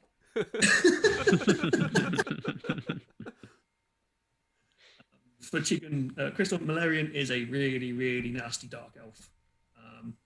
In the new setting, in this setting, is actually known as Malketh. Mhm. So Malketh turns into Malarian in Age of Sigmar. Daughter, son of. I can't remember names. Anyway, enough of that. That's not this game. So you now get eye color and hair color. You get to randomly decide that, or you can choose it if you want to. I'm not going to be too bothered either way. There's no bonuses to XP on this part of it, so it would be kind of funny if you did get bonuses for XP for randomly choosing your eye color and hair color, but People would just abuse that. So it's 2d10 if you want to. So, is anybody going to randomly choose their hair color and eye color? Oh yeah. I already I did. did. Yeah. Already did. Oh, we've already done it. Cool. Who wants to go first? Gertrude Gertrude? has dark brown hair and pale blue eyes. Ooh. Pretty. Uh, Klaus has auburn hair and brown eyes because he's common as mud. the hair color is auburn, but it doesn't appear auburn. I'm guessing it's probably got all sorts of other stuff within it to make I mean, it. it's mostly poop brown. They're actually blonde, but they just haven't had a shower ever. Not in this life. He looks at you funnily as you say showers. What's that? Crystal. All right, I have light brown hair and blue eyes. Ooh. And our elf.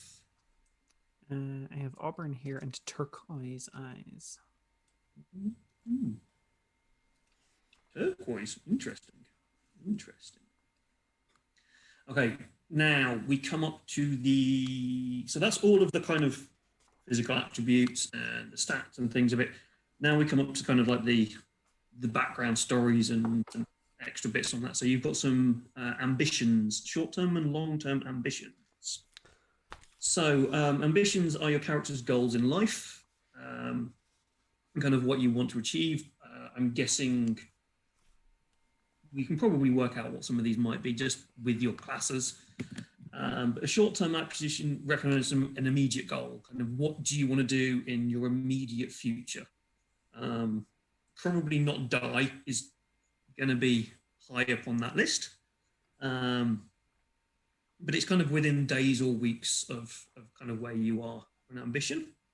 The examples it gives in the book are things like ruining the reputation of a romantic rival, or you could just put that as ruining the reputation of somebody, avenging a fallen comrade, or befriending a reclusive scholar. So kind of simple, easy things to do that aren't going to be too challenging, but entertaining for your character. And then you have to choose a long-term ambition. So something, your lifelong goal. What do you want to become or do in the short period of time for the humans that you have, or the decade, the millennia that the elf is going to live?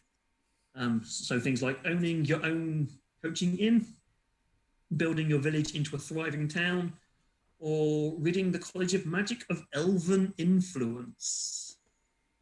Ooh, that's a spicy one. That's a spicy one. But these are obviously only ideas. I would be intrigued just to see how a normal human would try to rid the College of Magic of elves, but we'll see. There's not too many elves there, but they do have a lot of influence. So that's they kind of set it up. a long-term epic story arc for a character who might die in session 1. Shall I start? Because I've got mine done. Okay. Yeah, please share. I've got defeat my rival from a previous trial, another swordsman by the name of Jürgen Eskart. Goddamn Eskart! And the long-term goal is to become a renowned swordsman in the Reichland, because yeah. Pretty simple. Just as a kind of a way to kind of implement this into kind of the role play situation as well. If you complete your short-term goals, you do get bonus XP. You get 50 XP if you complete your short-term ambitions. So if Chris does run into his rival and manages to beat him in a sword fight, he'll get 50 XP. If through doing this he then goes off and has many more duels and becomes the greatest swordsman ever, he will gain an extra 500 XP, which is probably just enough to increase his career level by 1. Because Sweet. And you also, or you can retire your character and start a new one. Retire at that point. If I'm the greatest swordsman around, I'll retire. You know. Ooh. You've never seen a Western? You can't retire if you're the greatest. They'll always come after you. That's right.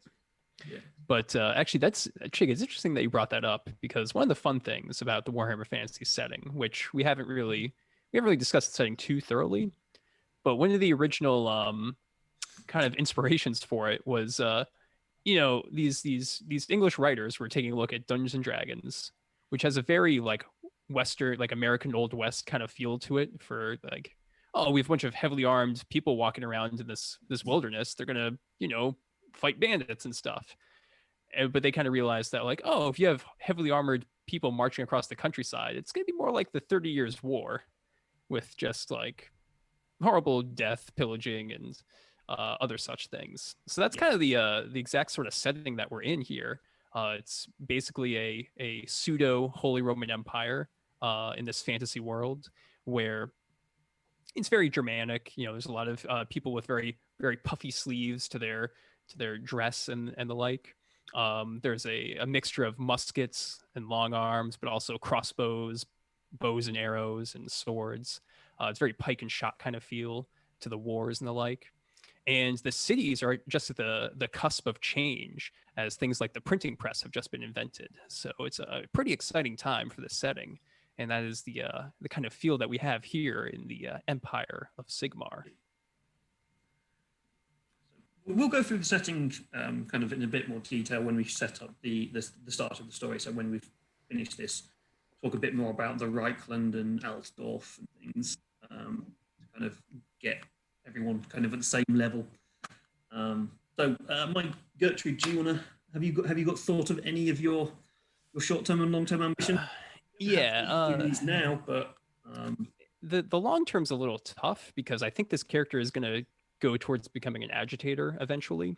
I think that'd be their first career switch. But for short term, it's definitely going to be to sell off whatever merchandise that she currently has at a sound profit. That's the important part. She needs to make some good money on it. Yep, that makes perfect sense. Crystal, do you have anything yet? Or do you want to know a little bit more about the world and stuff? No, I do. And it might change once I learn more about the world. But so for my short-term goal, it would be to bring scandal against a rival writer. Ooh. Whose name is Jorgen White. And then my long-term goal is to write the greatest novel in history. Intriguing. Okay. So what kind of an investigator are you? Are you investigating for a Investigative newspaper? journalist. It's You journalist? Jessica Yeah. Fletcher. Sure, we'll go with that. Okay. I like it. Interesting. That would go great with my eventual agitator turn for this character. Nice. It's Warhammer Murder She Wrote, isn't it? Yeah, that's actually, like, as I was rolling up my character, I'm like, my God, this is Jessica Fletcher. We just had this conversation. Oh. Excellent. And our villager? What's your ambition? Do you have an ambition? One day, Klaus would like to have his own farm. One day. Is that a long term or a short term? Oh, that's very long term. He Yeah, has that's 10 long cents term. to his name. Oh, his you want to short- be you want to be a free man with a farm. You don't want to be a Yeah. serf. He wants his own farm. Wants to own his own farm. His short-term goal: buy himself a pig. Yeah, Perfect. perfect. How you start a farm. And you can actually, in the rulebook, there are prices for animals. You can There's no pigs. buy a pig. I already looked. There's no pigs. Oh, what? There's chickens. You can buy chickens. Chickens, but there's no pigs. Is there a There goat? will be pigs. Don't worry. We will get you some pigs. I'm thinking of very specific things in this where you can find yourself some pigs. Cool. Right, and our elf. So I think for my short-term goal, as makes sense, I'm not sure what town or whatever we'll start in, but I'm just going to say that I'm currently hunting a mark. There's a bounty, and I'm looking for this particular person. Seems like a decent reason to initially get catapulted into the campaign. And my long-term goal is to win my way back into the family, because I assume there's probably got to be some ill fortune for a high elf to be traipsing around the mud hunting people. So I'm imagining it's probably been some kind of scandal or something, got kicked out of the family. So my long-term goal is to win my way back into the family. I'll figure out whatever they got kicked out for. That's certainly that works quite well. Gives you a reason to traipse around the backwoods of the empire, looking for bounties. Okay. So that's basically everything for the individual characters. There is meant to be party ambitions. As we're doing a set campaign, probably leave those out a bit. Just for ease of run, my thing. Then obviously you get to do your backstory, bringing your character to life. Again, the book gives you some examples on there. It gives you 10 questions to think about and go through. For that, we'll probably go through a little bit if people have ideas, like Chris has got his idea that we've already heard. If, as we've been talking, I think Mike's got a bit of an idea as where his character's going. Chigg is obviously obsessed with pigs. And we've got a novelist and things. So we've kind of got some backstories being formed here. The only kind of other bit which you will do off camera is spend your money. Sorry, Chigg. I do apologize, Klaus. I will not be doing any of that on or off camera. But you will get to spend your, I think, you all went completely random, so you should have 120 XP to spend.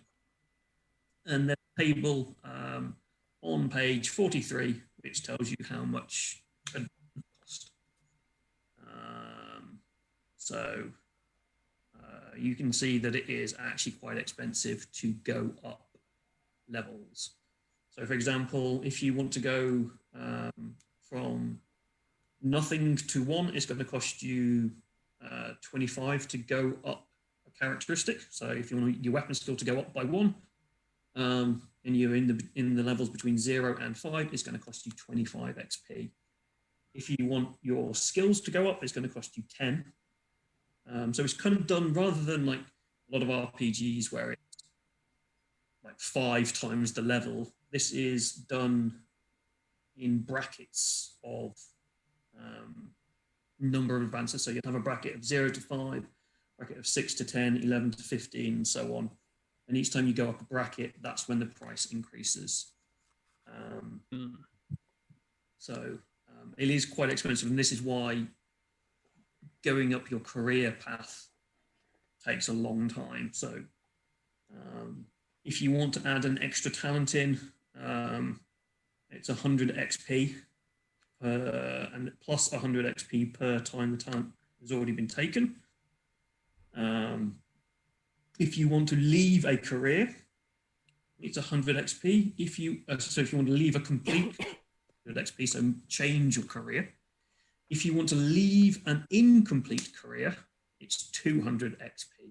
So it's really quite expensive to change where you are. But on that front, you do kind of gain a lot of experience per kind of section of the story in this. So it will take a while, but it won't be that far. So that's all stuff that's going to be done off camera. So don't worry about that. We won't bore you all with people sat around just writing in their pieces of paper and spending XP. So that is everybody's character. So what we will do now is, if everybody wants, we need to think about the story. So, how is this group going to come together? So we all know characters, we've got ideas of backgrounds. But how does the group come together? And wonderful thing about the way the Enemy Within is written in the first book, Enemy in the Shadows, is it actually gives you a really nice way to kind of bring the group together. So if we've got a new group like this, it actually nicely sets it up that you can kind of come together. If you've already got a group going and you want to drop into this campaign at some point, it's still quite easy to drop into it. So the way the book has it is you are all traveling on the road, and we'll explain places to this. You're traveling to Altdorf along what's the road called? So you are heading from a town called Delbren to the Middenheim-Altdorf road, heading towards Altdorf. So for those of you who are new to the setting, the Warhammer Fantasy is based in the Empire, which is, as we've kind of talked about before, kind of like 30-year war-esque, very Germanic feeling setting. And it's kind of the main area within the old world that the Warhammer setting takes place in. Chris's characters come from Tilia, which is to the south of the Empire. To the north, you've got Norsca, where the Chaos tribes live. Kind of north, south, east, west. Northwest, you've got Kislev, who are kind of Russian themed in a way. You'll notice within this, there's a lot of close relations to Europe. So Bretonia, which is to the east, is very, very Green Knight, Noble Knight, French themed, very clean, very hunting for the Holy Grail.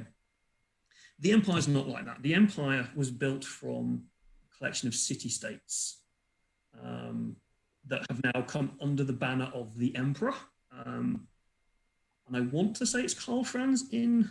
It currently is, yeah. Yes. Because I think the year is something about 2520, something like that. We're about we're at least a decade or more away from the events of the end times in Warhammer, I think. Yeah. Not that we're going to survive long enough to see that hellscape, but, you know. Yeah, none of the humans will. The elf, Gobbled up Depends by on- Okay, you got Slaanesh. that to look forward to, Elf. But yeah, so and Altdorf is the capital city of the empire. Middenheim is one of the old city-states that is now being brought into the empire, and it's one of the major cities of the empire. So you have travelled from a small town along a road, and you're heading towards Altdorf, the major city of the empire. So, for example, Gertrude, who is a merchant, would definitely have interest in going towards Altdorf to get new contracts and sign things up. I have no idea why this poor Klaus would want to head towards Altdorf. You've probably never even heard of Altdorf. You probably don't even know what a road is. So we'll work that one out. So yeah, why would your characters be heading towards Altdorf? So we'll start off there, and then that will bring in kind of where you're going to meet. So, easy one. Who is Gertrude? You will most likely have a very good reason to travel to the city. Yeah, Gertrude has traveled a lot. She has been a merchant for about a decade now, and for most of that time, she was doing trade between the Empire, probably like Nuln or somewhere, and going to Marienburg. She speaks a little bit of the Wastelander dialect, and she would just bring grain there, but it was very profitable because they can't grow too much food there, and that's how she made her 35 silver. However, there's a new tax that was implemented by one of the elector counts, and she can't make a profit doing that run anymore, and now she needs to find a new trading route, hopefully with the big city of Altdorf. So that is kind of why she's here. I'm struggling to figure out why she wants to hang out with this elven bounty hunter, a That Tillian will duelist. kind of be brought in. Don't worry about that bit. Klaus is pretty agreeable. We could definitely find a easy use for Klaus. And the investigative journalist, I see a budding friendship here. Yeah, as I say, you will. There is something which will bring you together. So don't worry about why you're not together at the moment. But, Okay. why you stick together, however, is up to you. I'm sure we can figure it out. Whether you stick together because Malorian is trying to stab one of you, that would be quite nice. Maybe Klaus is your bounty somehow. Oh, So I don't think Klaus is worth anything. True. it would be like a Half case a of penny, mistaken half a penny. identity or something, right? right, So I was- who else has an idea as to why they might be travelling to Altdorf? I was thinking that likely Francesco obviously travels around performing his work as a duelist, and so is but also because of his numeracy, or at least ability to do the numbers, I think would have struck up a relationship with Gertrude. She's traveling from the wastelands, from Marienburg, and that's most probably where Francesco first arrived in the Empire. Good thinking. And since then was looking for an excuse to go to somewhere where somewhere a bit more profitable for somewhere a bit more profitable for his work, and clearly can talk business with the merchant. I like it. Yeah, that makes perfect sense. Anybody else? Who wants to go next? So I think that Mari would be traveling on there because she's following a lead for her rival. She got some information that's going to lead her to the city, and she wants to investigate it. I like it. And as well, I mean, Gertrude's trying to get you to write a story about this new tax and how it's just crushing the small business owner. Yeah. Sure. Yeah, we can work something out. Yeah. Just being hounded down the road. Like, yeah, sure, we'll figure something out. Klaus, Malorian, the two difficult ones. I guess for myself, it's easy enough. There's probably I've got a mark in Altdorf. There's someone with coin on their name that I'm gonna go claim. They're slippery. They've slipped through my grasp a couple of times now. This is like the third city I've chased them to. Sneaky, you know. Yeah. And just to establish a future interesting story potential, Chris, didn't you mention that there was maybe a bounty on your character or something? There's Back in Tilia? Or did I there's miss here? in Tilia, yes, sure. No one Yes. surely in the Reichland gives a damn Oh, about no, that. no. I mean, this is it's a long way away. Clearly, the bounty hunter of the group wouldn't have heard of that. Perhaps the way Yes. that that Francesco though might also know Malorian is Oh, there's going to be Thanks, so many everyone. jokes on the end. is one of the previous marks that you had demanded trial by combat, so perhaps I killed them in their trial. Absolute bastard. Do you have any idea how much money you Oh, you went got- down because of that? You mostly I got paid. Okay, You got that's fine. paid, and they asked for trial by combat, and I killed them likely. That's fine. They got what they deserved. Absolutely. Yes, exactly. Or they hired you, and because you're the best sellsword around, she still got paid, but you got them free. Oh no, that's better. Spicy. I Why like is it. Klaus Intertwining. in town? Right, Klaus, why is a peasant? That is a really good question. Why would it? Is there a temple in town, like a religious center? There'll be temples of every Loads. kind of so. Yeah, Altdorf is massive. There'll be temples to all of the gods within Altdorf. Klaus is just what we say, 16 years old. Yep. Yeah, so he is there for his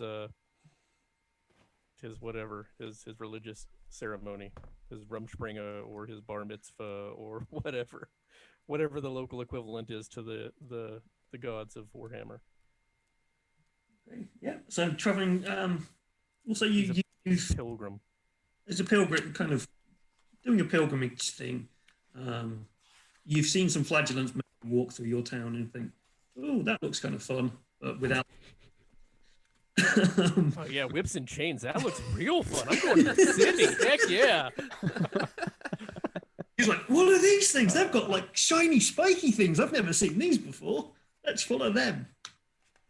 Right. Okay. So that's why you're all traveling there. So what happens is to kind of how the group meets. We'll probably just go through a little bit of this to set the story up ready for next week or whenever it is your next session, which will 2 be weeks' time. if we'll do something Halloween weekend or not. There are talks of other things going on. So you are, as I say, you're heading down this road and you all kind of come to a junction in the road, which is the junction for the Middenheim Altdorf road from the roads that you are coming in off. And at this junction, there's an inn called the Coach and Horses Inn. And it's very stereotypical of all of the coaching inns that are found around the empire. It's quite large. It's got stables. There's a bar room, courtyard. There's a porter's house. It's got a wall around it. This is the middle of nowhere. You are about a week's walk away from Altdorf. So this is nowhere. There are beastmen are roaming the woods around. There'll be goblins around. So the inn will have a little bit of protection within it. And you all kind of, before you actually arrive at the Coach and Horses Inn, you all kind of just end up walking down the same path together towards the inn. You just kind of all arrive conveniently at the same time at this point on the road. As with all things Warhammer Fantasy, it is a grey, wet, miserable afternoon. It is raining. The mud on the road is seeping up to your knees by now. All your clothes are soaked through. And it's cold and miserable. As always in Warhammer Fantasy, everything is cold, wet, and miserable. And you're squatching around. Your cart, Gertrude, your mule, your faithful mule is starting to struggle pulling the cart along now. It's tired and it's hungry. It's fed up of the weather, and the cart is starting to rock around in the mud. And you all kind of are walking down this path towards the coach and horses, running and run into each other. I don't know if you actually. So I know. Gertrude and Francesco, you said you may be related, and Crystal, you've given yourself a name, Crystal. Read it. Is that Mari? Mari. So I don't know if you three were already traveling together. We've been following Mari, and I think Gertrude's been trying to strike up a conversation. Once she found out that this is a writer and an investigative journalist of sorts, yeah, we're totally a group. Yeah. And I guess Malorian is with us as well, right? Malorian. You've all kind of just managed to come together, maybe half like a couple of miles down the road from the coach and horses. Yeah. Have a bit of a conversation. Get to know your characters. A little banter. Perfect. Have a little banter. Yeah. Well, I'm I think low-key scoping you all out to see if you're my mark. Just on the road. And I see a group of people, and I'm like, oh, they could be in there. They're all these humans, grouped up together. Could be one of them. I would expect that the Chilean is probably the most talkative of the bunch. I would think. Yeah, I'm mostly reciting to Marie some particular Chilean operas, which are quite debauched and raunchy. Might be something to write down, translate into Reiklander, into their speech. So yes, so it becomes this confusing thing. He's in the wardrobe, she's dressed as his brother, and then his sister comes in and thinks it's the brother, and it's all so hilarious. That sounds like it would be very fascinating. I think it would translate pretty well. I can kind of see it in my head too about how it plays out, maybe adding a couple more details to it that kind of accentuate the hilarity of it all. Yes, it might be though as a story. Maybe it's a bit too much for those in these lands. I mean, they're so God-fearing of Sigmar. Maybe it's a bit much for their taste. Yeah. I don't know, Gertrude. What do you think? Wardrobe. Why isn't he wearing What if we put trousers? Why wouldn't he just put on a pair of trousers if he's in the wardrobe? I don't understand. Klaus, boy, here's a penny. We're getting close to the inn. So once we're inside, if you would do me the honor of ensuring that we have somewhere to sleep for the night, and you can clean my boots promptly. Yes, my lord.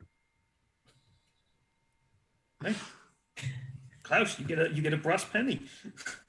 Whoop! I'm rich.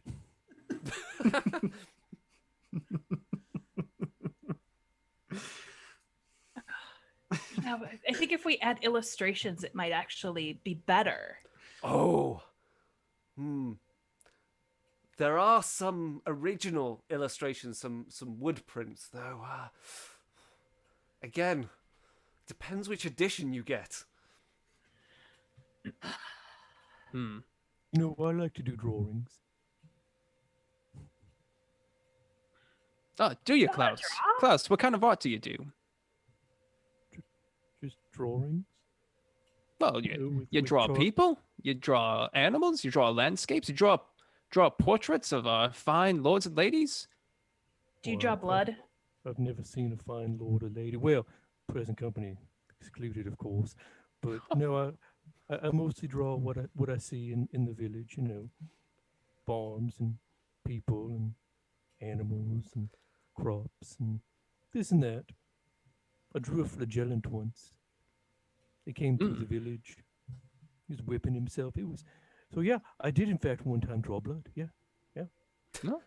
Well, It's real hard that's, to get blood when you're just drawing with charcoal though, because charcoal is black, and blood generally is red, unless you're real sick, and if your blood's black, well, there's nothing they can do for you. So we just gotta go out back and dig a hole. It's real sad. But yeah, I can draw. Wonderful, wonderful, wonderful. And Gertrude turns to the elf. Does a Mavalorian have a gender, or not? Yeah, I think will be. Although it does actually mention that they're not very gender differentiated. I'm not sure, but that's true. Go for Lady Elf. Excuse me, milady elf. I was wondering. We've been traveling for a few miles now. Do you think there's any business angle to get some elven trinkets and artifacts or anything like that? Do you have any relationships with any craftsmen that might be able to provide me with some of these? I think there'd be a real hit in Altdorf. The elven fad has been going on for since the time of Magnus the Pious. Sort of look over and look up and down. No.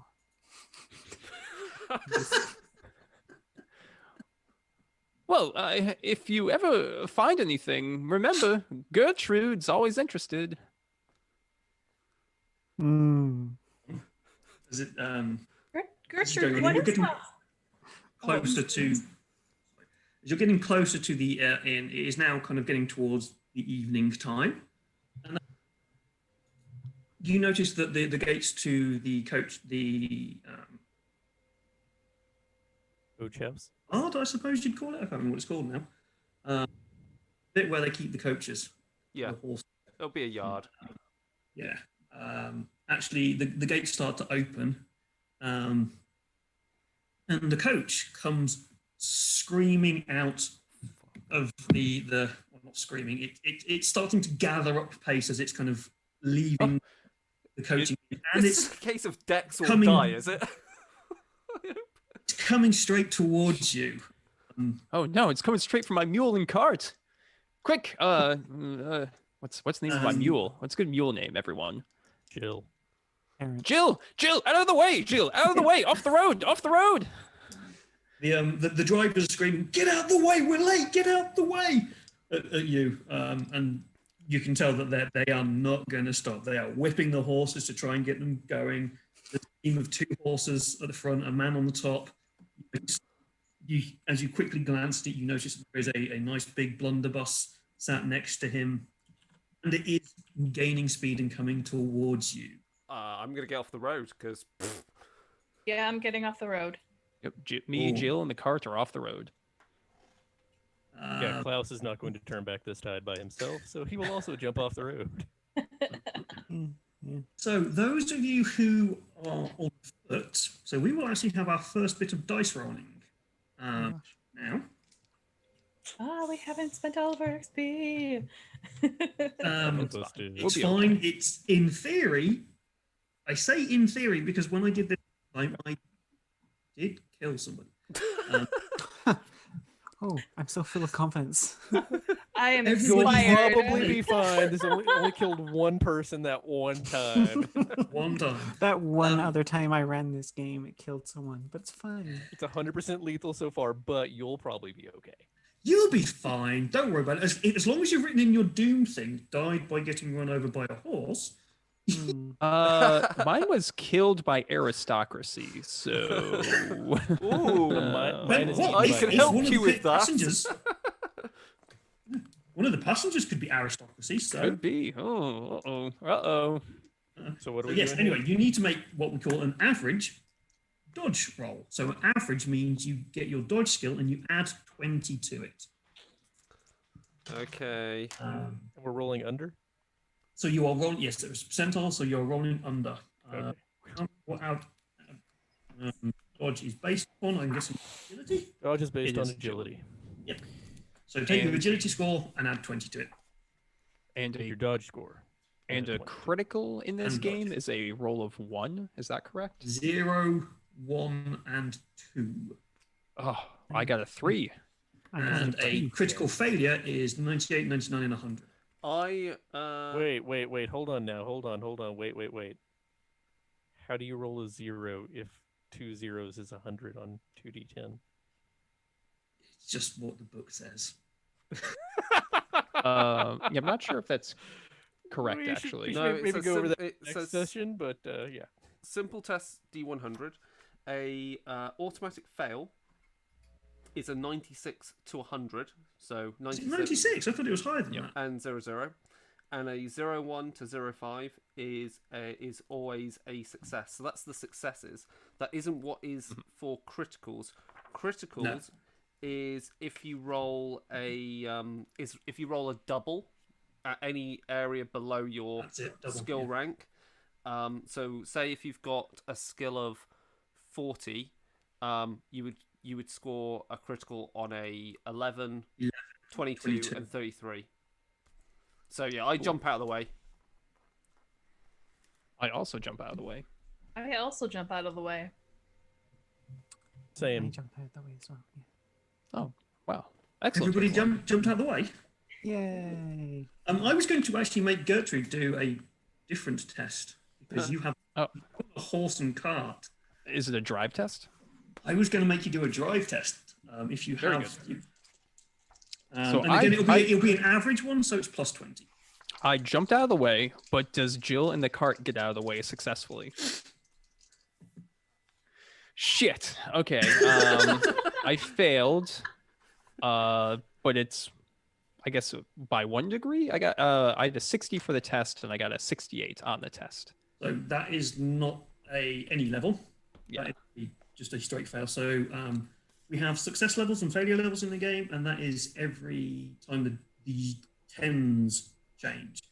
So success level. So if you had 60 on your drive, if you'd have rolled a 40, that is 2 success levels. It's 1, 5, 4. If you'd have rolled a 70, that is 1 failure level. So you've kind of just failed. Nothing bad has happened. So just so I'm clear on Yeah. this concept, if I have a 49 in a skill somehow, or a 39 in a Yeah. skill, which is more likely because I'm a human, and I roll a 40, which means I miss it by 1 point. That means that it's a failure level because So if the you tens change from roll- 3 to 4. So you have a skill of 39 and you rolled a 40. Just as an example, I did not do this. I want to make this clear. So it's this simple: is you Is it 10? remove it says to determine success level, subtract the tens of the rolled dice from the tens of the characteristic or skill being tested. So yeah, even by a 1, it will Yeah. count as a -1. It's So just the better you are at a skill, the more likely you are to fail by multiple levels until you get to the next level, until you get to the next tens level. yes. Well, Because no, if I believe it's- if I have a 31 in a skill, then I can get a 32. That's a failure. I get a 33. That's a failure. yeah. So I have 8 extra levels of just plain old failure. But if I have a 39 in that same skill, then if I fail, then it's automatically I failed. I believe by it's a full failure 10 level for every 10 above. Yeah, there's a quick way of doing it as well, your but we'll figure failure. out what's fast for online. Sorry. Figure out is you generally don't derailing it. have. There's I will- generally not that much which involves failure levels. Yeah. Yeah, it comes up in combat. Yeah. In combat, it's important because in combat, it is possible that you fail your attack roll and your opponent fails, but whoever's got whoever's failed with the least worst success level still wins the combat. So it's about failing, but not as bad. That's the fun of He Warhammer. So, dodges into the punch that missed him. yeah, so it stops the whole thing of where I think in classic Warhammer RPGs and very percentile things, you can whiff a roll where you're rolling. Oh well, I've got a weapon skill of 78 and I've just failed the roll, and someone passes. This means if they fail as well, your ability to fail badly is not as bad as their ability to fail badly. So it moderates whiffing on rolls, which is good. I'll also note, to dodge out of the way, I had to spend a fortune point because I rolled 100. Yeah, good. Okay, I was just looking there while that conversation was going on for something to do with the horse, with your mule, because it's not a horse. It's a small. No. So I'm. Oh man, that horse is dead. I was going to say Poor we might Jill. end up with dinner. We'll use the horse. Oh no, the horse has way too many women. We'll use a wolf stat just because. And we'll say that your cart takes some damage and it needs a repair, which can be done overnight. I need a D10. I'm looking for some dice. I need some D10. Mules are really expensive, everyone. This is not good. We shouldn't joke about this being dinner. Jill cost me 5 gold crowns, and that was on sale. That's as much Why as not- a fancy Not eating rapier. Jill. So, I apologise. So, the way that the wounds work on this is you roll. So damage in the game. Same for the way the combat works with you guys. You will roll a number of wounds. So here it says they lose 1d10 plus 6 wounds. And then you modify it by the toughness. So I have rolled a 5 plus 6, which gives me 11. A wolf only has 10 wounds. But we are going to modify it by the toughness of the wolf. So it's not going to die. It's just going to probably be horrendously mangled. It has a toughness of 30. So it is taking... Jill has taken 8 wounds. Jill! Jill! Oh my... By Sigmar's right arse, what's happened? Mari, you saw this? You're a journalist. We need to get justice. We need to take this to the ombudsman. We need to get them to whoever this aristocrat was who came out here with a coach to pay for poor Jill. Well, I reckon it's just the way the world works, isn't it? They had the right of way The because they driver had of the some more coach money. screams, "You should have got out of my way! I have run away! I am part of the Four Seasons coaching company. It's your own fault for being in the road at the right time! I have..." That's what I'm saying. He's got the right of way. So he goes off into the distance. The coach. All right, Yeah, of so course. I was going to say. The Four Seasons Seasons coaching company, eh? Well, they're gonna Get a strongly worded pay. letter. Oh, a strongly worded letter. We're going to find out where they're headquartered. And they're going to pay all medical bills for dear Jill here. By the way, is anyone here a healer? Anyone? Elf? I'm Milady not a elf. healer, but I can look over the animal. I'm good with Well, animals. I was hoping that suggest the we elf get here... the mule out of the mud into the Well, do you- yard, and the boy here can possibly tend to it. But can't that elf do some magic, milady elf? Don't you have some kind of healing magic or anything like that? It's I've heard tales. Mandalorian. I'll walk over, look down, and bend and look around, look at all the injuries, and poke at a bit of the wound, and then stand straight. No. God. I don't reckon she knows very many words in Bretonian. I'm liking the idea that her language skills are maybe not so hot. in Bretonian. Yes. I think you're making assumptions and they are not correct.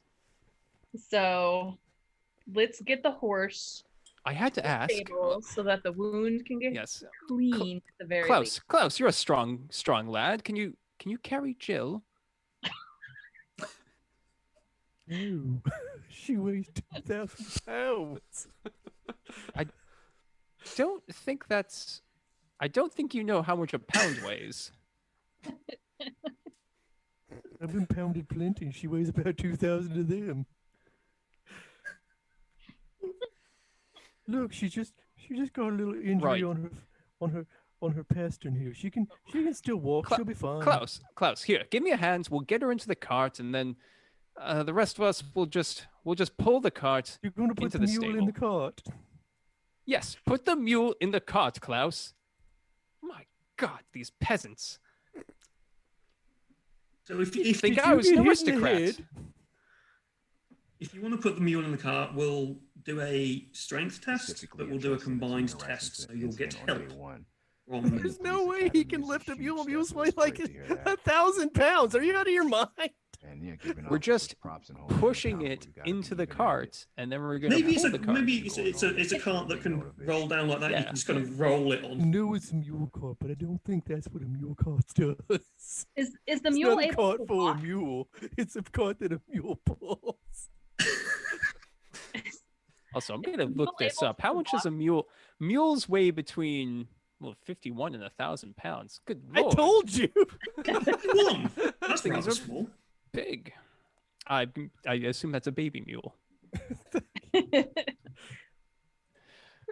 Anyway, let's do a combined strength check. Klaus, come over here. It's just going to be you two who do this. Klaus, what's your strength? A scale of 1 to 100. What's your strength? Ooh. I'm Reckon wiping I'm the around mud a off me right 36. now and just heading towards the inn because this is just—it's a mule. Lord, I don't Lord, care. wait out. I'll get your boots clean just as soon as we take care of Jill here. Just wait one moment. Yeah, Chigg, what was your strength? 36. So do I just add these and then roll? No, I think help changes the difficulty level of things. Oh, but I should point out I No. have strong back as a talent, which means I can actually lift. a lot more. Assistance means you need to have at least one advance in the skill being used or tested. Assisting characters must normally be adjacent. Yeah. Each character assisting gives +10 to the test. That's it. Yeah. It's going to be an average. It's going to be usually so. It's going to be strength plus 20 because it's an average. The mule is not. Average for lifting a mule. We're just pushing it onto the cart. Yeah, pushing it on, and it's helping you. Jill wants to be on the cart. She doesn't Yes. want to be walking on broken legs. Klaus It's a also semi- wants to be on the cart. Baloney. Jill has gained semi. Klaus has never in his life sense. ridden in a cart. Klaus is lower station than a mule. All right, we'll give this a roll. Let's see what we get. Yeah, We got a it's going to be plus 30. very good. Well, we got a 16, so we succeed with like 3 or more degrees of success. So Klaus actually manages to help haul it up onto the cart and is dragging Jill onto the cart. Klaus gets to stand on the cart for a few minutes and is above everybody, seeing atop over people's heads. Never been. I felt like the king of the world. Yes, it's the highest you've ever been. Now, Klaus, get down here and let's pull this cart. And with the number of success levels, I'll let you pull the cart through them. Yes, my lady. Okay. And you manage to drag the cart with the Tilly and Francesco just walking off in front of you, just kind of covered in mud, splashed by the coach as it went past. It's kind of covered up a bit of his cloak as well. I don't know if he's got a hat, but the hat, if he was, does Francesco have a hat? Oh, I think in his garb, yeah, he'll have a hat. That's kind of drooping down the side of his face with all the wet, and he's just not very happy at all. Valorian, elf, you jumped out the way. You're an elf. Yeah. Magically unaffected by the mud. Yes, you are just walking like Legolas does over the top of the snow. You're just kind of over the top of the mud. I don't know if even elves are that magical in the grim dark. No, they're not. War. They're probably trudging through the mud with everyone else. But Yeah. compared to us lowly gracefully. humans, compared to us, you are as though a goddess. Yeah. A very illiterate one. So as you start to head towards the coach and horses, the rain starts to get heavier and heavier, and you just kind of you really want to get out of it now. Klaus are just really struggling with a broken, rickety cart and a grey mule, not very happy. You begin to notice a certain smell within the air of manure as you're getting towards the stables and things. I hold my hanky up to my nose. The hanky is very, very wet and damp, Yes. as everything is at the moment. It blocks the smell a little bit, so On my shopping list is some snuff. Yeah. So as you get there, there is obviously the gate is starting to be closed. So there's an old man, an old kind of portery man. He's got a little tin hat on, which is kind of tilted to the side, bent over a little bit, and he's just kind of pushing the wooden gate closed. He looks like he's just probably the porter who lets in the coaches as they travel up and down the roads. There is one of the things with this campaign is there are a lot of maps and there are a lot of images that kind of show you the places that you go, and there's things that I can give you. I'm not quite sure how to do that yet. We'll figure it out. We'll figure it out of the session, but what we'll do is we will end there, as you have now just kind of come to there, and you're about to enter the coach and horses and come through the gate with this hobbled mule. And once we Jill. can share images and stuff of the maps and things, in whenever is the next session. Yes. Which should is be in theory, but in 2 weeks is Halloween. 2 weeks' weekend. time. Sunday would be, so it'll be 1st of November by then. So just looking at our schedule. Yeah. So I think that would be good for that. We are looking at organising something for Warhammer Day, which is on the Saturday, which is Halloween.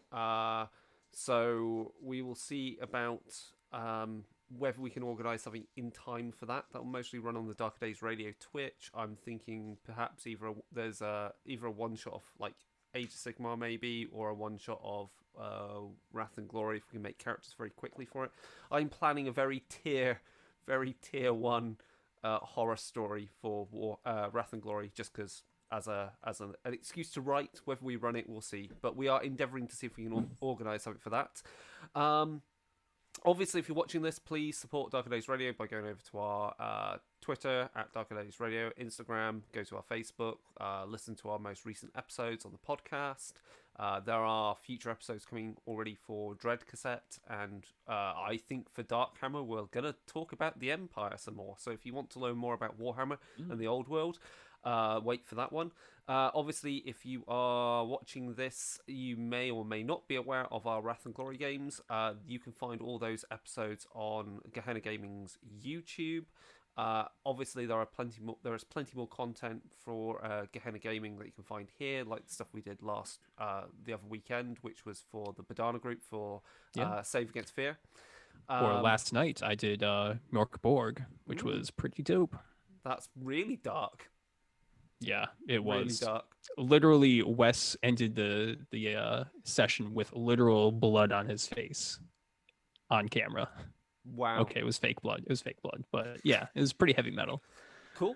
And I think that's pretty much it. Like links and info and what we're doing with the show. But this is session 0 of Warhammer. And we'll be carrying on, won't we be, David? We'll be properly starting with...